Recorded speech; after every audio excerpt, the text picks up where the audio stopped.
And we're live. What's going on, everyone? Nicky Hawkins, West Ham Fan TV, back once again for another Friday night pint.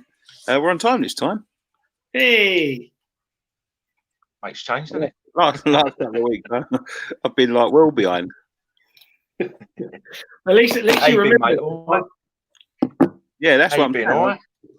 Yeah, all right. You've been all right? Yeah, not bad, not bad. Mustn't grumble. Sorry. Can you hear me better? I can hear you a bit better now. Yeah, see it. That's right. Shouldn't pick up the echo of the empty room. So what's going on? Mate, I've just literally been back about half hour with Woburn today. So Where's that? Nice. Not far from Todditon, up the M1. Was you checking your eyesight? He enjoyed it. So that's the main. What are you been up to, Gray? Not a lot really. Working, doing a bit of exercise. Been out a couple of runs this week. Thought that's maybe better start doing a bit of exercise with the season coming up and all that, you know. Yeah, how far have you run? Last night probably run 2.5 miles, I think. Fuck off. At 2.5 miles. Fuck, I've done a big circuit. Well, I can even walk 2.5 miles. Let alone run 2.5 miles. Oh, hello to everyone in the chat. I see you all coming in. I see all your comments. Let's start off with a discussion. What we want to discuss tonight. Go on, Gray. I'll let you pick. We've got to discuss the Burnley game, obviously. Yeah, we didn't do a post-match pint. The upcoming Norwich game we need to cover as well. And the upcoming Norwich game tomorrow.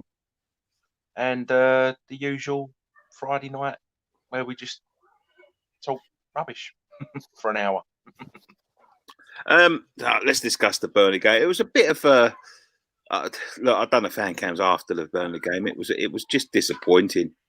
I still don't know how we lost it, to be honest. I still can't fathom it. Bit of everything, really. Pope had a blinder. The keeper had a blinder. Yeah, look. The problem is this has been a problem with us over the last few years. Is you get a little bit of a run going, you get a two game unbeaten run, and then the next game you play, you're going to lose. That's the problem. We all thought we was going to pull away from the relegation fight a little bit. We didn't expect Bournemouth to get a point against Tottenham, which we'll discuss in a minute. We didn't expect Villa to get anything at Man United, which they didn't. I mean, we expected Watford to beat Norwich, didn't we? Of course. You've got to expect everyone to pick up points against Norwich. I don't think that's especially seeing as we've got Norwich next, I don't think that's too much of a problem. But it was a chance for us to put ourselves a little bit of distance between. And after the last two performances, 3 goals against Chelsea, then 2 against Newcastle, you thought we had a goal in us. But we come up against a team that are well organised. And this is the bit of problem when we're playing teams like that. Any organised teams, and we don't break them down with our plan A, there is no plan B. I don't think we did break them down. Let's be honest. We just couldn't finish. That was the problem. Is that the goalkeeper man of the match? I mean, that tells you everything you need to know. Yeah, it's not so much the breaking them down. We broke them down successfully. Let's be honest.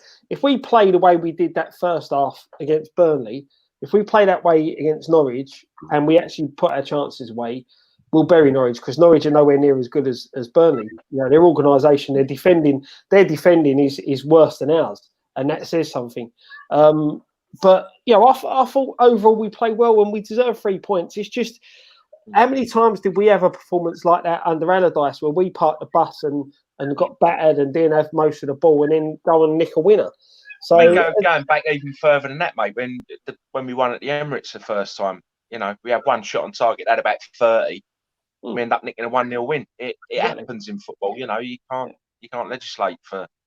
If we hadn't created the chances after, like you said, putting 3 past Chelsea and 2 past Newcastle, if we'd gone into that Burnley game and not created any chances, then I'd be worried. But the thing is, Scott, we created chances. That I don't think that the chance creation was, the most prominent thing that we're talking about. We didn't play bad. We didn't play bad at all. We come up against a very good goalkeeper. You know what I mean? There's game of his life and all of that sort of thing. But the thing that worries me is we looked leggy at times, like especially towards the end. We'd created all them chances, and it's a chance for you to keep on going. Because if you're talking about, I'll answer this one in a minute. I'll leave that on the screen actually. No, actually, I will come back to that. The culture, but towards the end of the game where we started to tie, Burnley started to tie. Don't get me wrong, we're all in the same. We're all in the same boat. In terms of how quick the games come, how long you've got to prepare for them. The tiredness that you're going to pick up and all of that sort of stuff. But that's why we've got 5 substitutes, and he's not utilising the substitutes. And we kept on banging on the door. Sometimes you just got to change it up. You know what I mean? Like, I know we've been sort of outplaying them, but keep on banging at the door, because in the last 20 minutes is when other teams start to get tired as well. Yeah. And we've got players like Lanzini. Yeah, he's not been in the best, the best of form, and all of that sort of thing. And Wilshere, he hasn't played and all that. But it's something different. It's keeping the ball. It's being intelligent with the ball, because in that last 20 minutes we were just lumping it up and hoping it stuck. Yeah, exactly, and that's the problem. The time in the game when we need to be looking to pick our passes, we bring Hilaire on. We've still got Antonio up. Yeah, we've got the physical presence up top, but we broke Burnley down by playing the ball on the ground, playing football.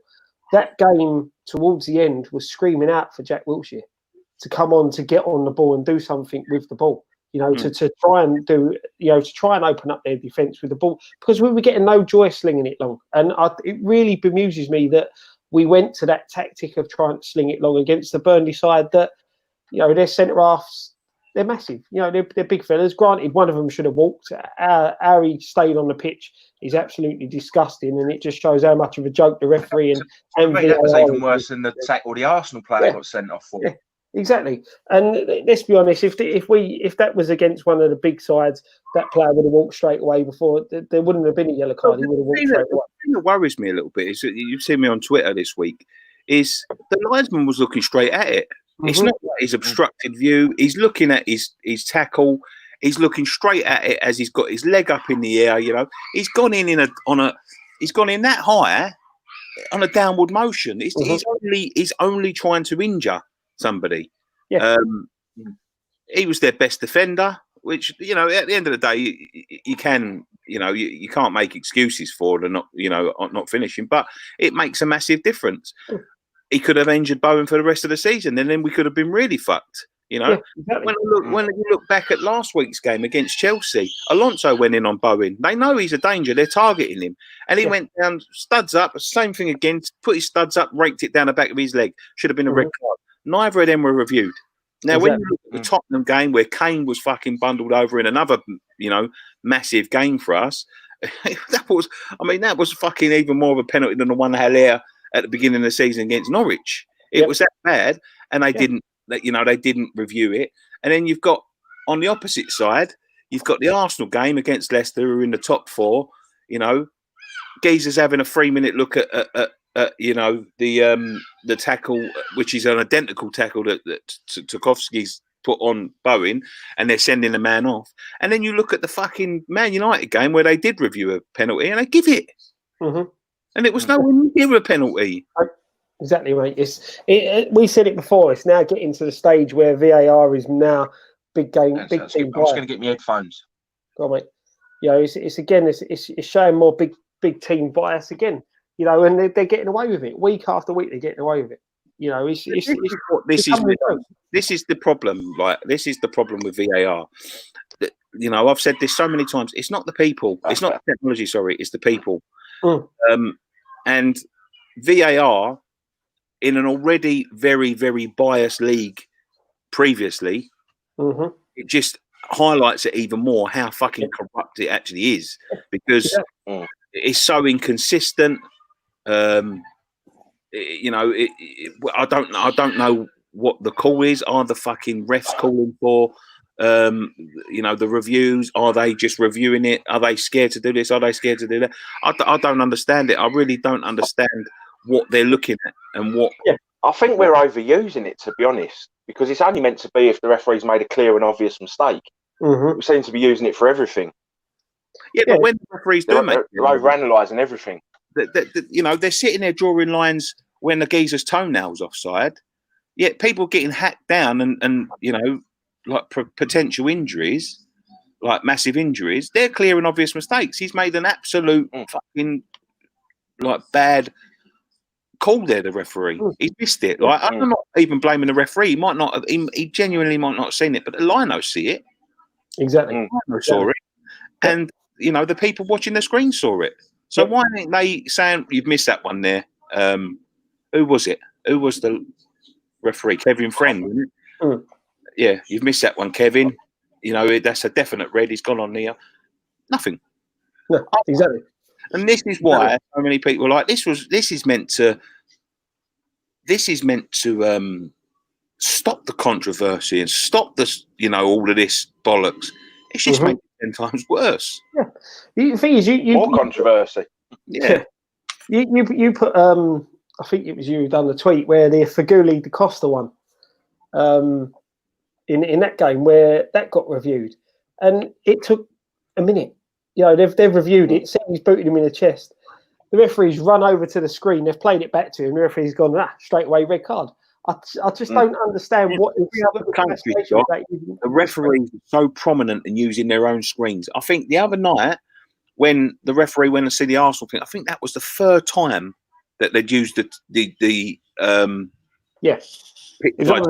second or third, I think. Second or third time all season that they've used it. You're 4 games away from the end. Exactly. You look at the other country, the referees are over to the side, over to the side, over to the side all the time. Like, why do we have to be so? Why do we have to make a balls up of it all? Like, in this country, why is it that everybody else is doing it one way and we think, no, we're going to do it a different way? Mm-hmm. This is the thing, mate. Like as we covered last week with the handball rule. Why has that been changed? It's just a joke, and that's typical us, because we didn't invent this thing and we didn't have it first. We're trying to find ways of sort of ruining it. Yeah, and that's all it is. We're ballsing it up. No, VAR is there, and VAR does what it should do. VAR does what it's there to do. It's the people watching the VAR who are not doing what they're meant to do the right way, and that's the problem. They're not even in the ground. Watching the VAR. Like I say, I've watched. I've been watching a fair bit of the Bundesliga stuff on BT and that. And like Nicky says, the referee goes over, has a look at the screen, 30 seconds, done. Yeah. The people we've got checking the VAR aren't even in any of the grounds. Exactly. They're in a central control room somewhere up the other end of the country.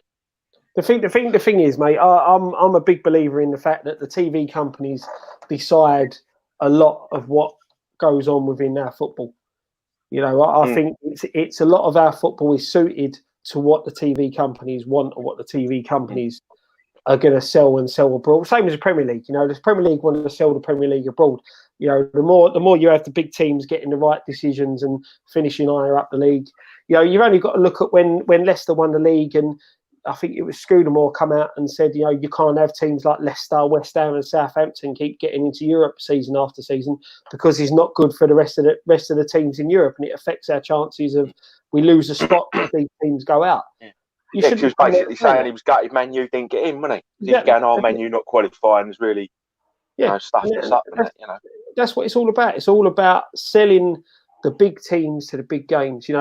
Leicester winning the Premier League that season that they won it should have been sold brilliantly because it shows the underdog. It's the underdog story, and the underdog story is a lot better than sitting there looking at the league table season after season, seeing the same team at the top. In my opinion, but the thing is, when Scudamore said that, the fans had known for years that that's what's going on, but that's the first time you'd heard someone actually come out and say, "Well, it affects our revenue," and blah blah blah. That's it. It's a joke. And again, instead of talking about a game, we're talking about VAR. That's what it's all boiled down to.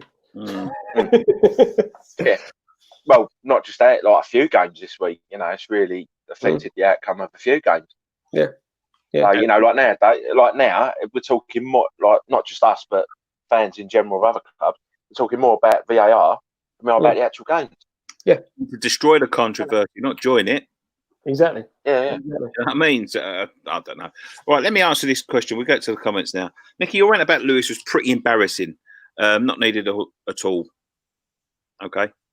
That's not my name for a start. Mine's spelt with a Y. I'm not embarrassed. So I don't know why you are. Wasn't needed at all. I'll decide whether it was needed or not you. I said my piece. He was so not bothered by it. He done a 5-minute piece in the fucking Q&A about it. So was it me, or did he slow it down to make you sound like you was drunk? He made it sound like I was drunk. Nick, you've been on a vodka and Red Bulls. I said what I said, and that's it. What can I say? That's my feelings. Like, there's a lot. Like, he don't understand why I'm saying it and all that. And it was only counting me off because I was only counting him off, I suppose. But he's got a big history with a friend of mine. You know what I mean? I'm not bothered about football Twitter and all that thing. But the guy's a bad vibe. Simple as that. I don't like his vibe. Don't sit there telling me I have to be respectful. I have to fucking do this. I have to do that. I don't have to do anything. That's my feelings. I don't have to respond to him if I don't want to.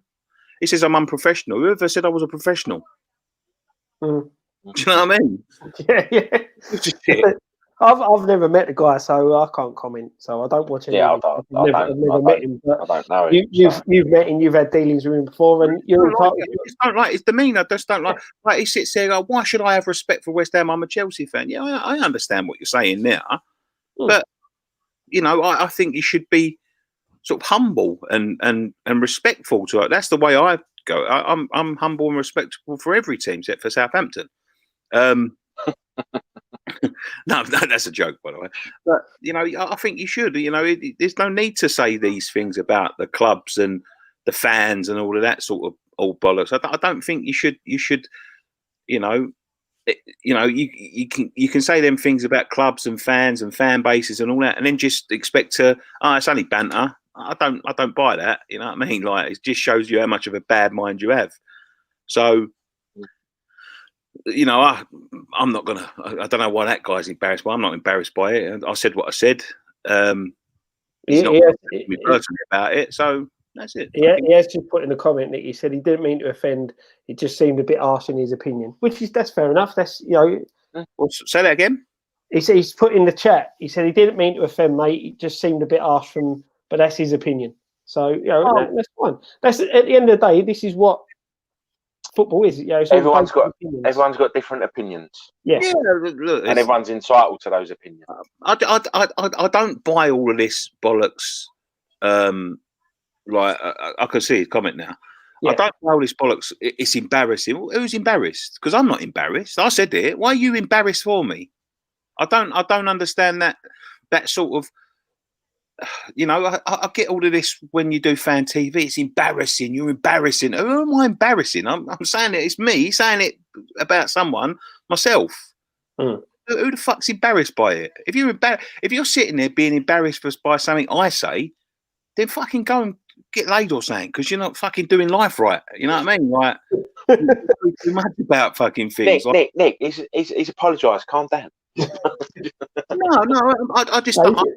I'm just saying it in general. I'm not just saying it about that guy, but like all of this. Oh, it's embarrassing. It's what you embarrassed? We've had it before where people have turned around and said to us, "What we do is embarrassing," and then you see them a couple of weeks later and they're turning around and saying, "Oh, because we've beaten Tottenham, I'll go give them hell." And that's it. We've had it this season when the thing popped up again of the predictions at the start of, was it last season or the season before? And people, that done the rounds, and people saying that's embarrassing. But we've also the geezer last week threatening to punch me head in over it because he's embarrassed by it. I'm always embarrassed. He's posted it round. He's telling me I'm embarrassing our club because I said something 2 years ago. I got a bit carried away. Yeah, why is he embarrassed? That's it. At the end of the day, yeah. At the end of the day, if you don't sit at the start of every season, especially when you've signed some decent players and expect your club to do well, we know realistically we're not going to do well, but that's part and parcel of it. We all say things at the end of the day.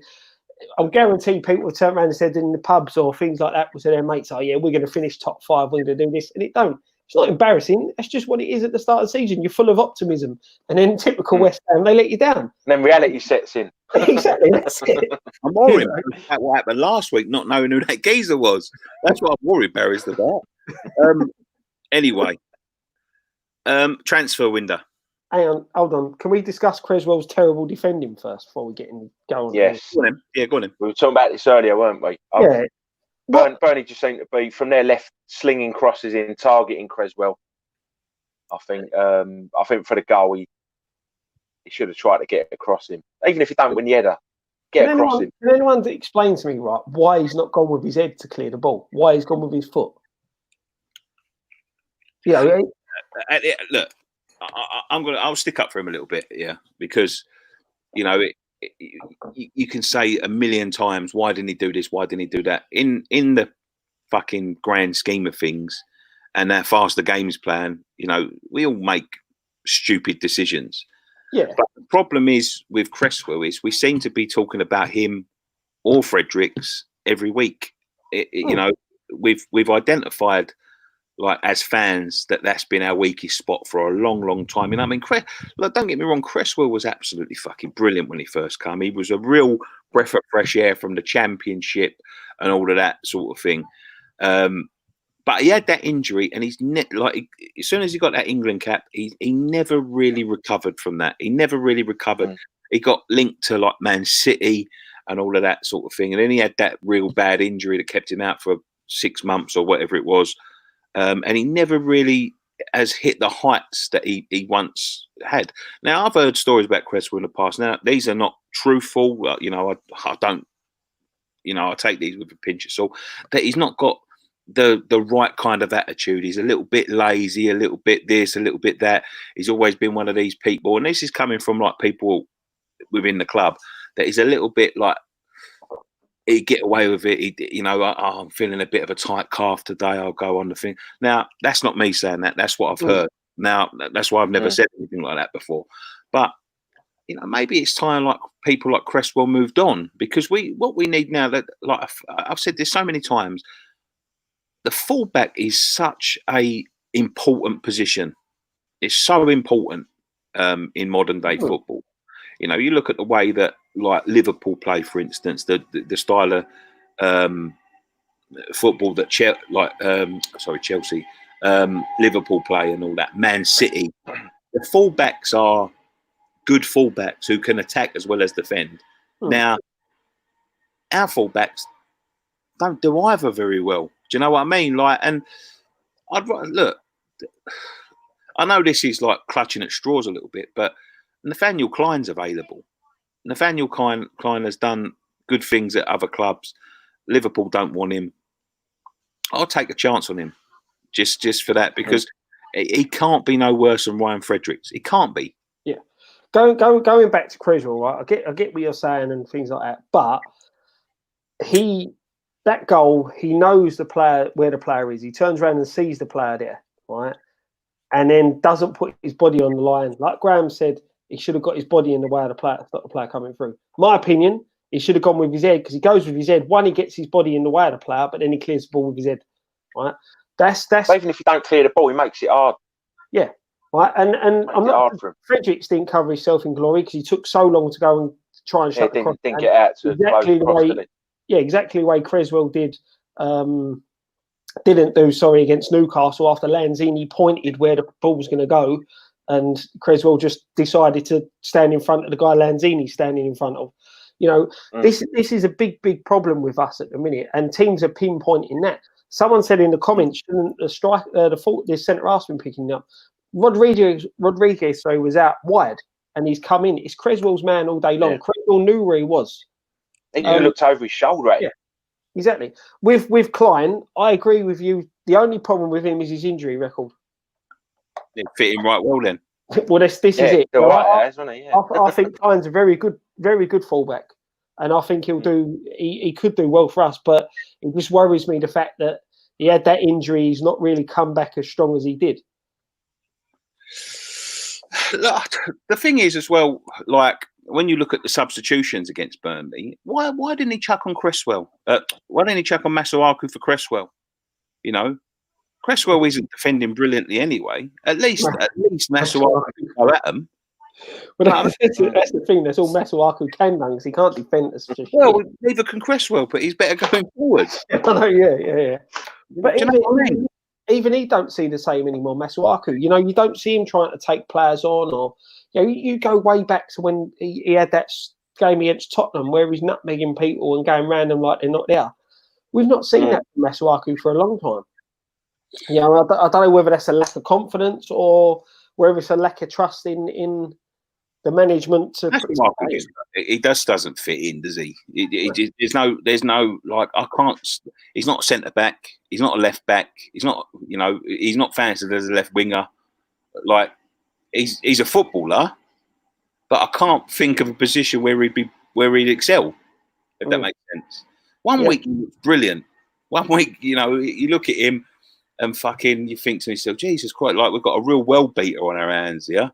And then the next week, he's fucking like spinning around, punching the ball out of the area against West Brom. You know what I mean? I just don't understand him at times. But look, we need, like, we'll talk about the transfer window in a minute.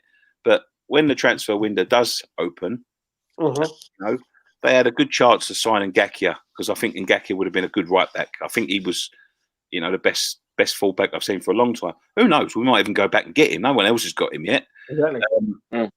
But when you look at the positions we need to fill, we need I think we need another central midfielder. We need one or two strikers, and we need two fullbacks. First team standard. Yeah, I totally agree, mate. Totally agree. At the moment we pick up a couple of injuries, and there's nothing. This is the thing. I would even say that we need two midfielders. This is the thing. We've sold midfielders and never replaced them. Sold Czech, never replaced him. Sold Obiang, never replaced him. I've never really understood what the fuck they was doing with them. Apart from cost cutting exercises, it doesn't make no football sense. We're overloaded in some positions, and absolutely we got one first team quality striker. One. But you say we're overloaded in some positions. The only position we're really overloaded in is goalkeepers. Wingers. We got so many wingers. Yeah, wingers. Yeah, sorry. Yeah. And that's the thing. We don't address. We sort of. There was a few years ago where we were crying out for wingers. We've addressed that by getting too many, and then neglected every other position. They were crying out centre mids, bloody strikers, fullbacks. Did anyone? Ray Johnson right back, Ogbonna left back. I'm sorry, but we need Ogbonna in the centre, because I don't think Diop's done very well this year. I think he's had a poor season by his standard. As I said, I get what he's trying to say there. Have another left, like at least with Ogbonna left back. That's the only other option you've really got defensively to be sound. If you put Masuaku there, then it's Michael James. What about Ben Johnson? We can't play fucking 4 times. That's the problem. We ain't got 4 of him. We're only got 1. Thing is, I would probably look to bring him in this game, because watching Norwich against Watford, they're not very physical, and I think this could be a good game for Johnson to return to, like first game back. But I'll be honest, he won't. It will be the same back four that started, barring any injuries. Let's be honest. And it really worries me that Moyes has come out in his press conference to say today, and to turn around and say that he's had to remind the defenders to not concede goals. Things like that. When how do you have to remind defenders? That's their job. That's what they're paid for. Exactly. When I look at Moyes, them are the things that just don't do him any favours, are they? Them sort of comments. Like, I've got to remind the defenders not to concede goals. I mean, I used to be a defender when I was a kid. They taught me that was the first thing. Try not to concede goals. Yeah. That's it. You're talking about only paid professionals here. Don't concede. Yeah. Remember. And that's the annoying thing. I think a lot of time with the pressure of modern day fullbacks having to get forward, I think after time they forget how to defend. Yeah, and that is a worry. That is a worry. If first thing of a fullback should be to defend, especially when a team's down the bottom fighting for their lives. When you're a team like Liverpool, Man City, you can afford for your fullbacks to get forward because normally they've got a decent holding midfielder who reads the game really well. Rice reads the game really well for us, but we need him bursting forward as much as we need the fullbacks bursting forward. So it just doesn't work. Somebody said earlier, I can't find a comment now, but he said Chicharito leaving was the worst thing that could happen to us this season. Listen, I was in Mexico when that all come out. And the funny thing is, right, personal story, is we was walking down a street in Mexico and we went into a big sports shop. And my Jamie's getting into football now. So he wanted this Mexico kit. So we got him one with Chicharito on the back. Within 2 days, he'd gone. Yeah. And so, yeah, we spent like $100 on this fucking Chicharito Mexico kit for him or whatever it was, $50 or whatever it was. And within 2 days, he'd gone. Now, the thing that got me about that, and, you know, the thing that I'll always remind people of is that he was sold when the window was shut because our window had already closed. Now, we'd already got rid of Carroll, Perez, and someone else. Remind me of the other striker. Someone else left, didn't they? Can't remember now. Can't think who it was. Carroll, Perez, and another striker. I can't remember who it was, but we'd already got. I can't remember what I did last week, let alone what happened. Yeah. Did I take it back? No, I didn't take it back. I wouldn't fucking take it back. They'd fucking punch me in the face. We'd already got rid of Arnie. I know. Arnie, there you go. That's the other one. That was it. Fucking our best one. You know, we'd already got rid of them three. Brought in Haller as a sort of replacement for them, and I thought, we're going to be a little bit thin here. But you know, the way Haller plays, and you know, Chicharito being Chicharito, you know, he can provide them chances on a plate for him, and he'd never really had anyone to do that for him. And then the window closed, and then they sold him. And the only thing I can think of is they waited to the window closed because there was rumours before the window closed. It was going. You know, I remember him being on a YouTube video. He's got his own YouTube channel, and he was saying that he was looking to get out and all of this sort of nonsense. But I thought to myself, you know, if they've got rid of the three, he might have thought, you know, I might get a chance here with him up front. He was on a lot of money.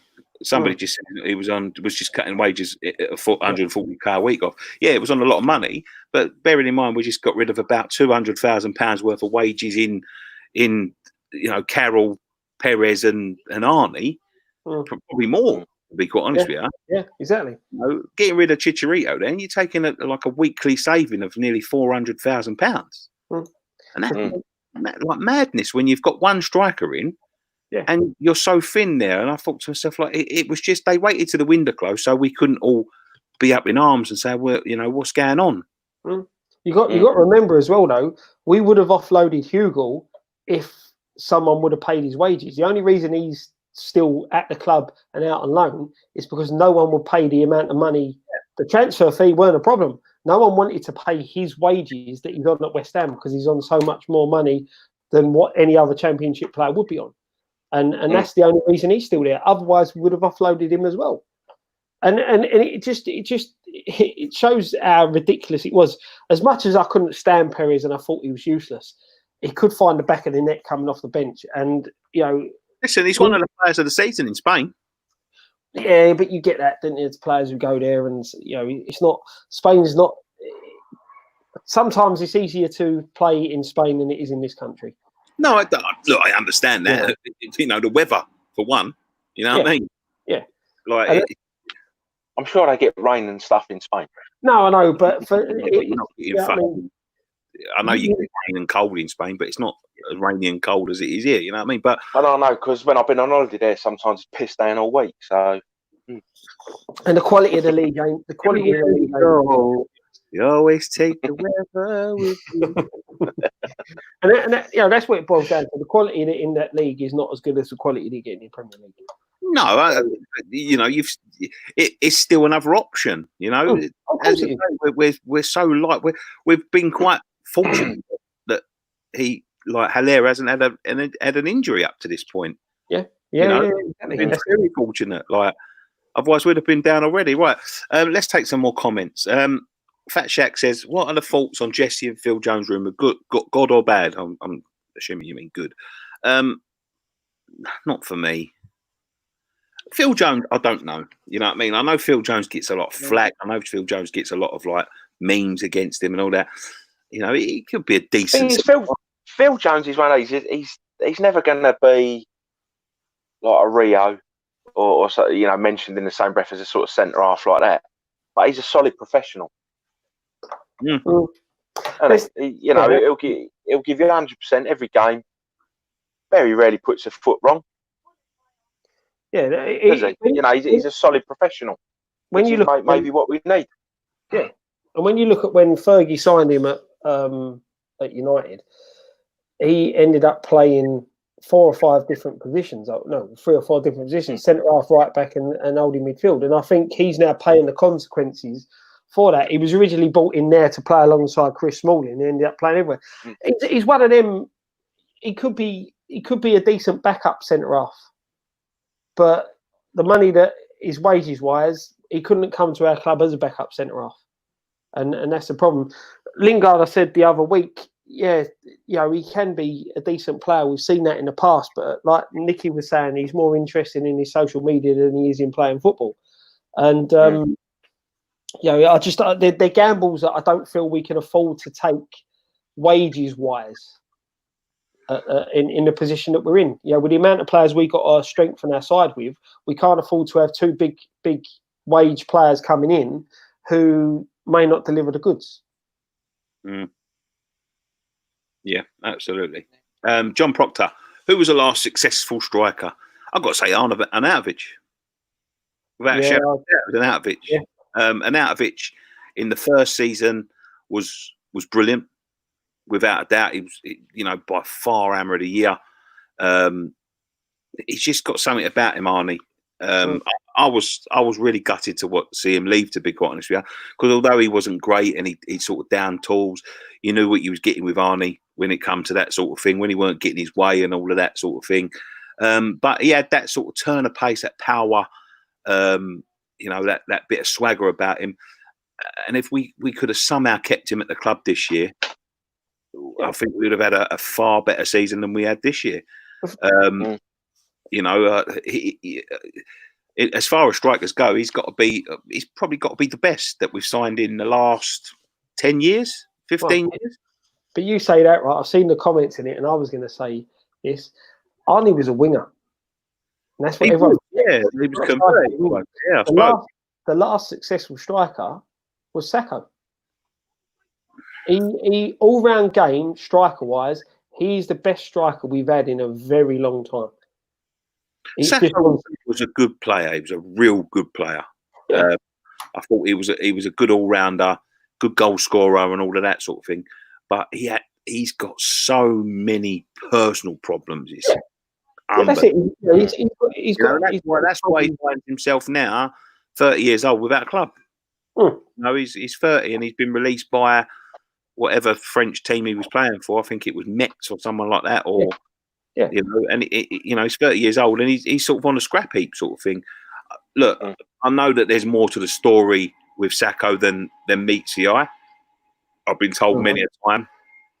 I've been told by people who know Sacco that there's more to the story, but he's never come out and told his story. We offered him a chance to come and tell his story. It can't be that prominent, otherwise he would have told it already. Exactly. That's it. But yeah, he was the last all-round striker that fitted. He's got a club now in Belgium. The thing is, if we, the way he was, he was physically strong. He could finish, and his work rate was brilliant. And Arnie, did replace him, but Arnie was, as I said, Arnie was a winger. He wasn't a striker. Moyes made him a striker, and so that's the thing. And it's just I just seem to think now we've gone down the line where we keep signing strikers and then don't have a game plan to put them strikers in. Yeah. Mm. We try and cram players into a system rather than building a system that fits the players we've got. Exactly. So it's a lot of square pegs round holes with us, isn't it? No, Creative says Defoe's got to be up there. Defoe was nearly 20 years ago when he broke through, and we didn't sign him. We bought him through the academy. As far as we nicked him off Charlton. We nicked him off Charlton. He come through the academy. We nicked him through the academy. Like he was signed as an academy boy. He was playing for West Ham's academy for a good 2-3 years before he made his debut. We did nick him off Charlton. He did come from Charlton's academy. I knew a lad that I used to go to school with that used to play with him. And he left for West Ham and come to our youth team, quite a while before he made his debut. I think he went to Bournemouth first. Starlight says he was overrated. I can't speak more highly of Defoe in terms of what a player he was. Sort of natural goal scorer, best since Cotty that come from our academy. Yeah. Probably no one for our academy, like striker wise, that's even close to him. He was a absolute natural goal scorer. He's done it everywhere he's been. Yeah, everywhere he's been, he's made a lot of games for England. Unfortunately, spent a lot of the time at Spurs. But I know friends that know him and know that he regrets the way he left West Ham and wish it didn't happen that way and all of that sort of thing. But in terms of like successful strikers, yeah, he's up there with the best. With the best. Yeah, exactly. It's another one in players that when you look back at that season and how we went down with that team. If we had a Defoe coming through now or coming through, the teams previous, things could have been completely different. It was just the fact that one season, the highest points total to get relegated with and things like that, and we lose so many good players that went on to do so much for, the other clubs. And it's just typical with us, isn't it? We just couldn't find a way to make it all work. Ashton. People mentioning Ashton. Yeah. Listen, Ashton's can you imagine the career he'd have had? The career he would have had just if he hadn't got injured so young. He would. You'd be talking about him in the same, it'd be like Shearer. The way people talk about Jimmy Greaves. Yeah. Players like that, great, real great to the game. Yeah, Ashton for me was the next Shearer. He would have took up that space in that England side and got. He would have banged in goals for fun for England. And do you think he would have got the goal scoring record before Rooney? Yeah, do you know what? Yeah, I reckon he would have. You know what? No, I don't. And I don't think he would have got as many caps as you think he would have got for England either. Because I'm talking about the goals, like the amount of goals. You think he would have broke the caps? Because at the time, the England squad about that time. It's a bit different today with Southgate, but it was all about who you knew, who you played for. But let's be honest, Nick. Maybe if it had gone to a Man United or a Chelsea or a Arsenal at the time or someone, maybe. I'll be honest, mate. I think he would have moved on within a couple of seasons from us. Yeah, if he'd have carried on the trajectory he was on, I think he'd have gone to a Man United before we got Arsenal. Before we got that, down, Ashton wasn't that good, was he? Bloody hell! He was. Before we got that good, you don't know football, mate. He had everything. Yeah, he before he got that injury in playing for England, he would have finished that. He would have done that season with us, and then been with us the next season, and then he would have gone on to the likes of Man United. When he scored that, remember the goal he scored where he outmuscled Rio and overhead kick at Old Trafford. Yeah. That he would have gone on from, if he had not got that injury, he would have spent the next season with us, and then he would have gone to the likes of United, somewhere like that, and then that would have put him in the England squad. One of my favourite goals of his was that goal he scored again in the quarter-final FA Cup against City. Yeah, that was sublime. That was sublime. He had quick feet. He was a big man. He could hold up the ball. He could Didn't have much pace, but he didn't need it. You know, he could strike a ball. He had a hell of a lot going for him as a centre forward. Yeah, hell of a lot. Someone just station 356 says Greenwood will break England's Rooney scoring record. Listen, that kid is phenomenal. 18 years old, he's phenomenal. Solskjaer said he's the best finisher at the club, didn't he? Yeah, listen, he's like, you know, it's a West Ham show, so I won't take too long. But when you look at him as a player, like teenager, Arsenal's got a good couple of teenagers coming through. We've got somebody put sort of this future list for England, like all the players in different positions. We've got such a good team, a potential team. Like you talk about that golden generation with Gerrard and Lampard and Beckham and all of them. I believe that the next generation of England will be better because so many kids with talent. You know, you got to think Rashford's only 22 still. You know, we've got Sterling who's only about 24. Who's, you know, I think he's world class. Kane's about 27 now, 28. You know, we've got some great talent coming into the peaks of their careers. Got Rice, of course, Henderson, who's now winning Premier League titles.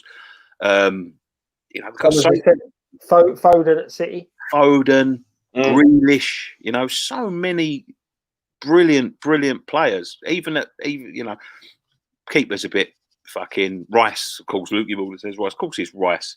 But centre half were a bit hooky. But I think there's a couple coming through. I think they continue to play Pickford. Sancho, fucking hell, I forgot about him. Abraham. And another youngster over in Germany as well, and another English youngster over playing in Germany who's meant to be doing quite well as well. I don't know, or was it? I'm thinking of Hudson-Odoi because he was there on loan a few seasons ago, wasn't he, or the season ago? But no, you know, we've got a couple in Germany now. You know, Ngakia even. I think he's English. Ngakia. I believe so. Yeah, I think you know he could go on to have a real good England career. You know, the young kid at Madison. Yeah, but the young kid at Norwich as well, Cantwell. Yeah, Cantwell, yeah. Yeah, it's I was going to say, like we was talking about the transfers and that. I think if Norwich go down and we stay up, he could be worth a. He could be worth a punt. Well, Tomori that no one's mentioning. You know, there's so many good players, so many. But look, that's England. We're talking about West Ham in a minute. Wan-Bissaka, forgot him. Yeah, so future's looking good for England wise. Yeah, it is. Yeah. It's nice to have a manager that don't care what club you play for and pick you based on merit. I like Southgate. I like Southgate because he never looks at clubs. He looks at form and who's playing well and who deserves a chance and who's the future. You know, so many years. I think then this is where, like the golden generation, like under Ericsson and Capello, you know, it was too many. You know, who you played for. It was who you played for. Yeah, well, not only that, but getting in the squad based on your name and what you've done in the past, rather than what you're doing at the minute. You know what I mean? Like, I think, like, how many fucking times did Jermaine Genius get called up? Never fucking barely played a game for England. You know, there were so many kids at the time that were coming through that, you know, deserved a chance. And you've got people like Genius taking up fucking spaces in England squad just because, you know, he was someone's mate. Anyway, we're digressing anyway. We're going into England territory, like you said, it's West Ham show. Jordan, Nicky, what's more important? Thank you for the donation, mate, by the way. You don't have to do that. Nicky, what's more important? Thank you, Jordan. Summer, getting the right players or changing the mentality of the club. Look at Sheffield United's team on paper compared to West Ham. That's a good question, Jordan. I think the whole thing needs an overhaul. You know, I think once again, the thing is with West Ham, I think they go from one extreme to the other. You know, it's well documented that behind the scenes, it ain't run brilliantly. You know, it's because I touched on this a couple of weeks ago. It's because like Sullivan's too much of an egomaniac to sort of delegate jobs. He tries to do it all himself.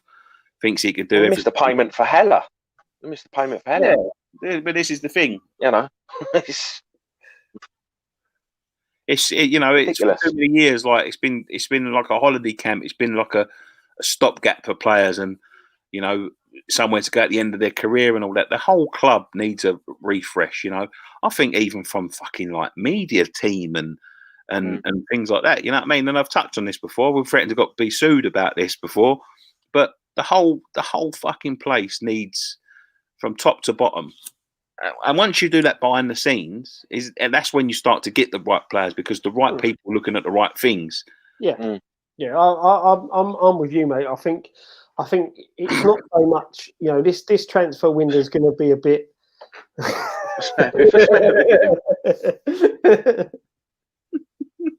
They look like stick-on ones, but they are in fact real.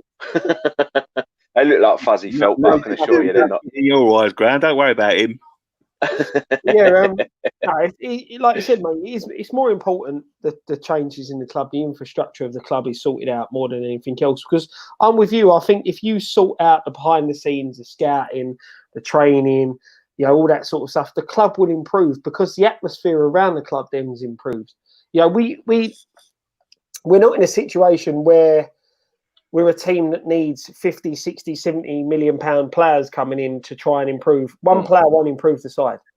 Yeah, we may get a few goals, we may not. But that money at the moment is better invested behind the scenes, and we go and get players who are hungry, who want to play, who have got potential, and there's no point sitting there kidding ourselves thinking that we are a European challenging side. We're not. We're relegation fighters. We need to get mid-table stability again. So we need them hungry young players who, like Bowen coming in, who, as much as will do a great job, they're looking at it, this could be a good stepping stone in my career. To get ourselves back to where the level we need to be, to then be going, right, you know what, we're pushing for top 8, top 7. We're pushing for Europa League.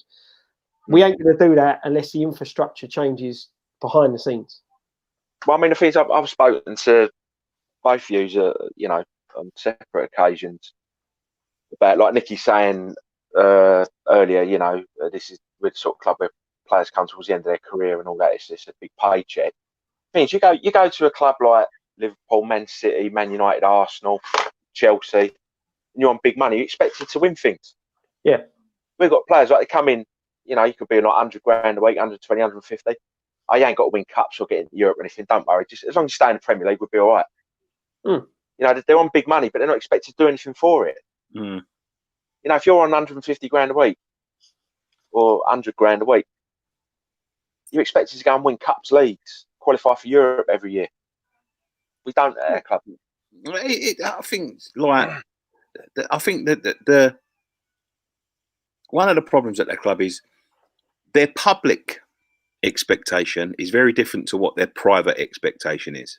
Their public expectation is, we want to go and I think that's a real bad mentality. That's a conning mentality, to be quite honest with you. But behind the scenes, do you honestly think they sit in that boardroom and go, right, let's go out there and get in Europe or get in a Champions League? No, they fucking 100% don't. You know what I mean? And the problem with that is, and I think this is where a lot of their problems come from, is that they're basically con people into the move to the stadium and all of that sort of thing. It doesn't benefit the football club as a footballing club. One iota doesn't benefit us one bit. It makes us weaker, in my opinion, because of the distance between the stands and the pitch. Big teams love to come there because it's a big old place and it's what they're used to doing. You see Yannick Bolasie today. Yannick Bolasie's played for Everton, which is a fantastic old club. So to him, what's the best ground you've ever played at? He went, fucking Upton Park, mate. That place was rocking. And they conned us all. They tried to deceive us by saying, like, now I don't know whether they actually believed it or they believed it, but when you look at the finances on paper, they would have looked at that. They're businessmen. They know full well that London Stadium wasn't going to give us enough money to go on and compete with the big boys. But that's what they told us all. It's a big con, and that's where they've lost so much of the trust. And this is the thing: if they ever want to regain, they never regain the trust. If they want to regain the respect, or no, that's the wrong word, because I don't think they'll ever have respect either. But if they want to get any sort of relationship back with the fans, they should be listening to the fans. And this is what I said a couple of weeks ago, is the fact that when they're putting out polls and things, and things like Socios and things like that, it all goes against them, because they're giving the polls to the wrong people. The kit polls and all that. Now I know, I know it's only a kit, and I know it's not that important to so many people, but the kit is like a metaphor for everything else, if that makes sense. You know what I mean? It just shows you the mentality. They want to decide what a kit is. They don't ask the fans. They ask one group of fans. Of fans, and they give them some seedy little poll that they can do, which is going to be used to, is going to be used to influence the kit. And they give it to one set of fans. The whole West Ham fan base is so diverse and so different, and they don't look at a major part of our fan base is working class, fan base coming from the area.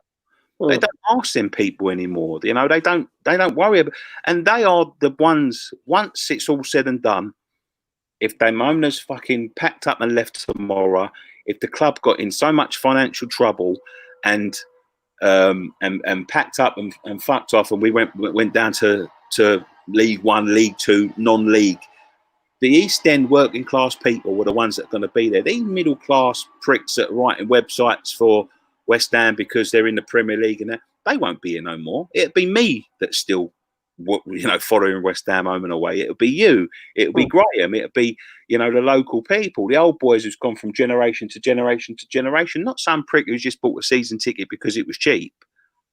And that's what they need to do. They need to ask the very foundation of the fan base what they actually think. And if they start doing that and they start listening to people, then they will, go some way into building a bridge. They'll never have respect. They'll never have trust. Yeah, that's all gone, isn't it? All that respect, all that trust is gone, but they can do little things to regain a bit of respect, a little bit of respect. Do you know what I mean? They're never going to be fully respected, never going to be fully trusted, but there's certain things that can do. The thing is, the mentality of the club, sorry, Scott, I know on and on, but they're more interested in handing their mates who, get out their false information week in, week out, a poll to direct people to their advert-heavy website, than actually asking the people. It's all a big farcical merry-go-round. But when you look at the badge, right, and as we discussed the badge when the kit was launched, things like that, they were never ever going to take London off the badge, ever, right? As much as they promised that they'd look into it and they'd listen to the fans and all that, London will not be removed off that badge because it's the biggest market employer that's been brushed under the carpet. That's why it's West Ham United at the top, London at the bottom. If they had their way, the United will be removed and it would just be West Ham London, because that sells the club. I said that when they done it, it sells the club, and that's all they're interested in, is the marketing abroad, because they know, we've said this before, me, you, Graham, Ryan, Dan, we'll turn up every week, week in, week out, no matter what. But if one time we turn around and say, do you know what? I ain't going. There's my ticket back. They then know there's somebody else going to come in. And listen, I've got nothing against fans, foreign coming in from America, Japan, anywhere where they come in from and come into a game. The more the club supported around the world, I think it's great. The guys, American Hammers and things like that, it's brilliant. It's brilliant having a club that's out there and around the world. And when you go abroad, you go there and you're not just seeing Man U fans, Liverpool fans, you're seeing West Ham fans. And I love the fact that you can do that. But they know, them guys coming in from the States, coming in from Japan, they'll come in, they'll pay £100 to go to the West Ham Man United game. They'll pay. They'll go to the club shop after and spend, which is more than what my season ticket would be. You know, if I give my season ticket up, they sell that for 5 games a season at 80 quid a game. Then people that go in for them 5 games, go in the club shop, spend 100, 200, 300 quid. They're earning more money off of them 5 people than they are for me. And that's all they look at. They don't look at, you know, we are the heartbeat of the club. We are the reason the club exists. They look at it, you know, well, hang on a minute. This one guy who's supported West Ham all his life and buys his season ticket at £600, £700, whatever it is. Well, if we get rid of him, we'll get 5 or 6 people come in who are going to pay 80 quid to watch West Ham Arsenal, West Ham United, and they'll spend 100 quid in a club shop. That is all they care about. It's a numbers game. And the unfortunate thing for us is the numbers that we make up for, they don't care about. And that's all it boils down to. They are only interested in the numbers. And that's why that London stayed on that badge and will always stay on that badge. The way they run the club and the way they flirt with the club, you know, it's at my belief that if we went down this year, you know, and that's we're not talking about fucking, you know, it's a real possibility. Theoretical theories. It's a real possibility. We've got 4 games now, and you know we're 1 game away from being in a relegation zone. But if we theoretically went down, then I'm not saying like, look, if there's a guy, and I know people like this, you know, I know a guy that runs Amos Chat, Gio. He's fucking Scottish, you know. Easy thing for him to do would be support Aberdeen. And fucking, you know, it's a stone's throw away from his house probably, and you know, he could go week in, week out and spend, you know, a tenth of the money that he does a season at West Ham. But you know, them people are not supporting us for glory because we fucking don't get any glory, you know. But you know, there's certain people. You know that.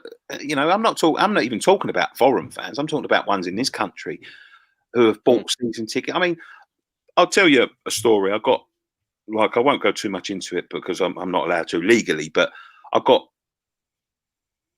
pulled up by the club for selling a season ticket once to a good friend of mine, and they threatened to ban me. And I'll be honest, he came and sat with me, right? He wasn't a West Ham fan. He was a fan of the opposition team. But I told him, when I told him the ticket, you got to sit there, be quiet, blah, blah. But he's a very, very good friend of mine. Known him a good long while now. And he sat there with me, right? So they pulled me into a meeting. They found out that this season ticket was... I didn't sell it. I'll give it to him. They said to me, right, you know, we've got a real problem here because we know that fan is a Liverpool fan. We know that we know that there's been a complaint made, blah, blah, blah, blah. You're putting him in danger, you're putting other people in danger, blah. I said, he sat there with me and he didn't say a word. Liverpool won the game 4-1. I said, he sat there with me, he didn't say a word. I said, like, it's not like a regular thing. I'm not getting this season ticket and selling it on. You know, my brother left his season ticket on the side. I took it. And I give it to him because he couldn't get a ticket for the game and he really wanted to watch the game. He sat with me. He's always been very, respectful. He didn't cheer. He didn't make a noise. He just sat there with me and watched the game. Anyway, they was adamant that they was going to ban me, right? And this, I probably still got a recording on one of the phones. And this is how my ban got overturned, right? They was going to ban me for life, by the way. That would have been done. Yeah. And I sat with a security guard, or the head of ticketing or whatever security, and he said to me, "This is very serious. You know, you're looking at a life ban for ticket touting." I said, "Well, I didn't sell it. I gave it to him." And he's like, "Right, well, you know, it's still blah blah blah." Anyway. He then told me, because my brother's girl, I don't know whether I should say this, but my brother's girlfriend, who bought the tickets, works for West Ham. I won't tell you where she works, but she works in a capacity at West Ham. And they're saying to me, like, well, you know, we're going to have to talk to her about this and she could lose her job. And I said, well, it had nothing to do with her. And I basically turned around and said, I stole the ticket. I said, they went away. They left the ticket on top of the microwave. I knew it wasn't being used. I picked it up and I give it away. Nothing to do with them. All right, okay. If you make an admission that it was all you, you know, we won't get her involved, blah, blah, blah. I said, well, I admit to you now, I stole the ticket. I stole it. If you've got to ban me for life, ban me for life. I said, because it wasn't nothing to do with her. You know, I stole it. That was it. Anyway, okay, nothing to do with her.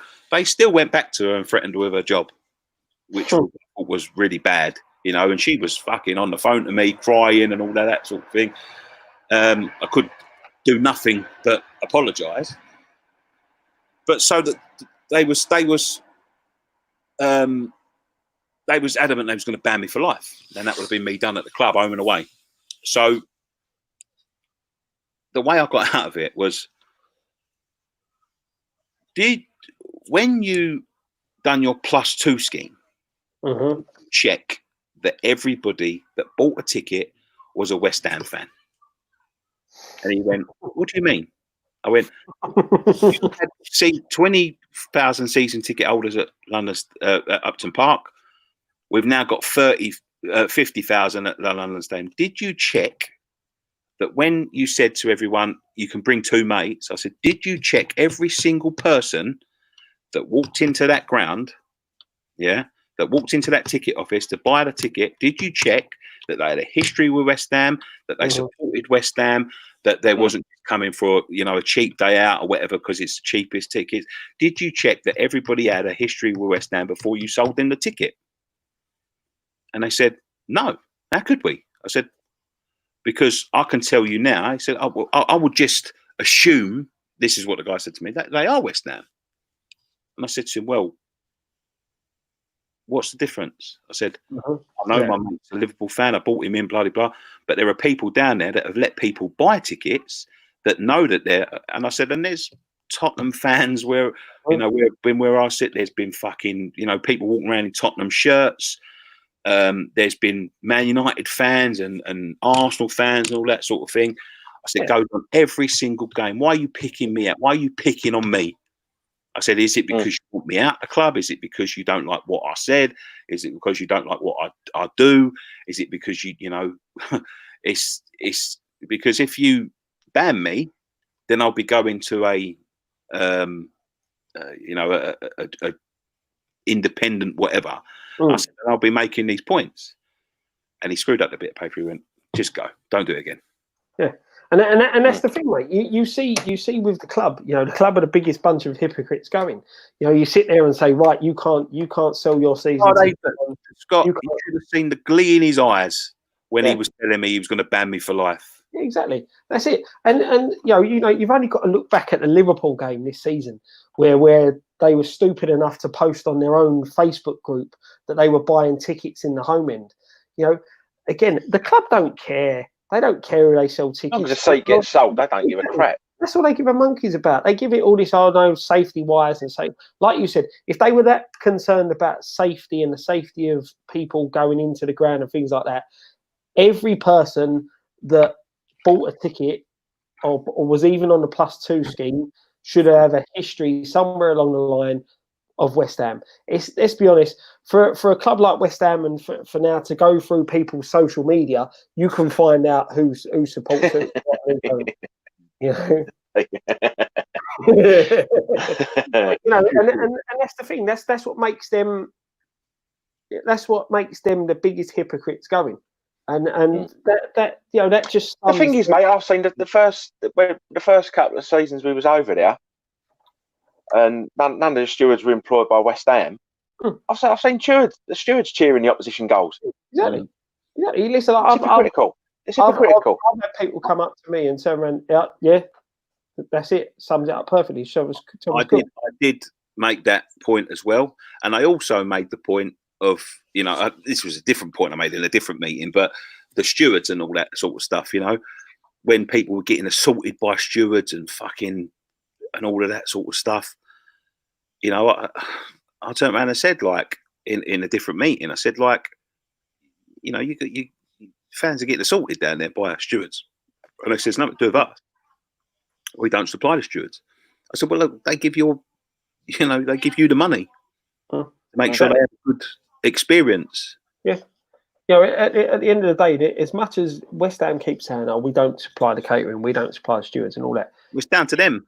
It represents badly on the club when these things happen. That's what, people don't give a monkeys that the LDDC supply the stewarding, supply the catering, and all that. At the end of the day, when you go to a West Ham game, you look at everything that happens during your match day. From that moment when you walk past that security, that is West Ham. That's West Ham doing that. That's West Ham. Them stewards assaulting you. That's West Ham assaulting you, and that's the biggest problem. The biggest problem with the club. They use that. Oh, we don't supply that. That's not down to us. That's their excuse. That's their get out all the time. Well, if I was a taxi driver and I had a customer in my car, I was driving him somewhere, and for some reason the car broke down and he couldn't get to his destination, and he went to me, "This is fucking terrible." Would I get away with turning around and say, "I didn't supply the car, Peugeot did, or Renault did"? Yeah, exactly. You wouldn't. It's down to you. They're paying you the money for a good service. I don't give a fuck. Like if you're not supplying the stewarding, and they're fucking, after I've paid you so much money for a season, if you're not supplying the stewarding and them stewards are getting heavy-handed or whatever, you can't just wipe your hands of it. It's down to you to fix it. Exactly. Absolutely. Starlight says it's annoying that the club don't appreciate Hammers Chat and West Ham Fan TV. Look, they don't appreciate it. They don't like it because we tell the truth, and we don't push their agenda. We don't, they can't ring us up and say like, and I know that this has happened on Hammers Chat a couple of times, and I know they wouldn't let it happen now, but there was a time when, sort of West Ham sort of used Hammers Chat a little bit, and if they were saying things that they didn't like and all of that sort of stuff, they would be turning around and saying like, can you take that down? And I know they did, and I know it's a big regret of the boys over there, but we've never had any sort of contact with the club in that terms. They like people that they can manipulate. They like people that they can buy off. They like people that they can push their agenda on, or I'll scratch your back if you scratch mine and all that. I'm not interested in scratching any backs. That's my football club. And I will say when it's good, and I will say when it's bad. And I've never been interested. I've been offered fucking tickets to like the player awards, for instance. Let's talk about the player awards. I've been offered free tickets to the player awards. At £350 a pop. A free table. I've been offered half price tables. I've been offered to be taken by a corporate sponsor, blah, blah, blah. Not interested in any of that. My stance very early on, and my stance still to this day, is that I don't agree with the Power Award because it's taking something away from the fans. Now, it would be brilliant for us to go to the Power Award. We could get interviews with players. We could get up close and personal, tell a few stories. Content-wise, it would be brilliant. But am I going to sort of accept them? Like when I'm turning around and saying, what a fucking farce it is that they charge people that much money and all that. Am I going to accept them? And then the next time when I post something, when I'm slagging off David Sullivan, David Gold, Karen Brady, they phone me up and go, remember them tickets we give you to the Player Awards? You said this about us. You said that. Take it down as a quick favour. No, bollocks. I say what I want. Honesty is the best policy. We're honest about with a football club. We praise them when it's good. Unfortunately, there hasn't been a lot good, and that's the thing. That's what at the end of the day, it's like with the players, right? You said that time when you met Antonio at the FIFA launch. He turned the way he looked at you as if to say, "Yeah, I know you are because you've slagged me off." This is the thing. If you're that, you can't understand as a football fan that we get the ump when players play badly, but we'll sit there and praise a player when he plays well. And this is the thing. It's not personal. To be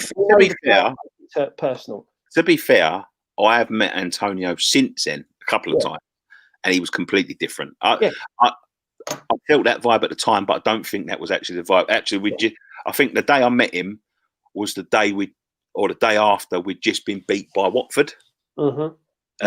So it might have had something to do with that. I just got that vibe that he looked at me as if to, oh, fuck's sake, you know what I mean? Not this guy, but he probably, to be fair, he probably didn't. He probably didn't. You know? But that's the thing. We sit there and we're football fans, and at the end of, that's why we do this channel. We're West Ham fans and football fans. And if someone plays badly, we're going to say they play badly. If someone plays well, we're going to say they play well. You know, and this is the thing. And we could go down the route of getting media accreditation to get access to the players and interview them, but we wouldn't get the interviews that you want from the players. And that's the thing. It'll be very sanitised. Exactly, and that's the problem. This is why when you want to interview a player, you want to interview them when they're retired and they've got no ties to the club, because they can say what they like. And that's the so we've had plenty of interviews with ex-players. They've been brilliant, haven't they? You know, there's a couple we need to get back on. Lee Davis says, "Is that on your channel? Your interview with Antonio?" No, I never interviewed him. We're not allowed to. You know, I had a chance to interview Manuel Lanzini once to play a game of FIFA with him at some Ryan Bertrand's nightclub in fucking, I don't know where it was. It was Shoreditch or something like that. Brand new nightclub, and they was doing some fucking big FIFA thing, and he was meant to come there, and I had to. They asked me to go, and he said he'd be there. Would you be interested in playing a game of FIFA with him? And I said, yeah, of course. Of course I would. I knew the media manager at the time quite well, Max. I rang him up and said to him, they've asked me to do it, and this is just out of respect for him, because he was a real nice guy. He works for Wolves now, I think. And I said to him, I got a chance to play a game of FIFA with Manuel. Would it be all right if we sent you the file, if we got like just a small interview? He said, I don't know nothing about it. And within about an hour, they rang me up and said he's not coming. There you go. Somebody just said he doesn't speak a word of English. I speak quite good Spanish. But that's it. That's the thing. They don't. We're not. I had a word with Declan Rice at the beginning of the season via DM, and I asked him how he was and how he was doing, because I've met Dec. I think Dec come out when we played Southampton away. Yeah, he did. Really, really nice kid. Got so much respect for him. And I asked him, would he be interested in coming on just to say how the players are doing, blah blah blah, and he just turned around and said, I'm not allowed. Now I've got no doubt in my mind that Dec would have done it, but they're not allowed. They're not allowed to do that sort of thing. The club. That is. Was this during lockdown? Yes. Yeah. So that is just an interview, in a sense, just to show how the lockdown is affecting the players of our football club. There's no harm going to be put out. We're not going to sit there and say to him, "Oh, what do you think of David Gold and David Sullivan?" Things like that. And that's the problem. They can't. They're not allowed. They've got to have. They've got to be interviewed by the Moose. The Moose is the man that West Ham want to interview him, because the guy never says anything negative that's going to harm the club. He'll turn around and say if we're playing badly, because you can't sweep that under the carpet. But he's never going to ask the questions that could potentially hurt the owners of the football club. And you saw that when he interviewed David Gold. And that's the thing. That's what they're worried about. As I said, if you would interview Dec at that time, I guarantee you there wouldn't have been anything about Pellegrini. There wouldn't have been anything about Dalton Sullivan. I said to him straight. I said, I'm not going to ask you anything about the football even. I'm just going to ask you about how you're doing, what you're doing during the lockdown, blah, blah, blah. Nothing about the football, nothing about form, nothing about the manager, nothing about any teammates. And I think this is one of the reasons why I get so frustrated with clubs like West Ham, is that I don't want press access. I'll pay for my ticket. I've been up to the corporate box. I got invited up to the corporate box once. I went up there and I fucking hated it. Couldn't stand it. Didn't take upgrade, did he? You know what I mean? No, me and we got offered by a corporate sponsor, we fucking was up and down the road all year. You know what I mean? Like it was a fucking cold winter's day, and we'd been up and down the road. I think we'd gone to Newcastle the week before or something. You know what I mean? Yeah. and we got offered a couple of tickets. We went up. I fucking hated it. All I wanted to do is go back to my seat. I pay for my tickets. I don't want media access. I don't want media passes. I don't want to get in the ground for free. I'm not interested in any of that. I'm a fan. Pay my money. Mate, I've done it before. I've been years ago at Upton Park. I've been there. I was sitting in the director's box for an England game, things like that. That game when we played Australia. I don't want to be sitting there. You have to sit there, keep quiet. You can't be a fan. And that's not what it's all about for me. I'll tell you what, we was playing. We lost. I think we lost 2-1. Man United. It was Man United game, and fucking, I stood up and started singing when everyone was singing, and you'd have thought I'd walked in their house and pissed on their kids on Christmas Day.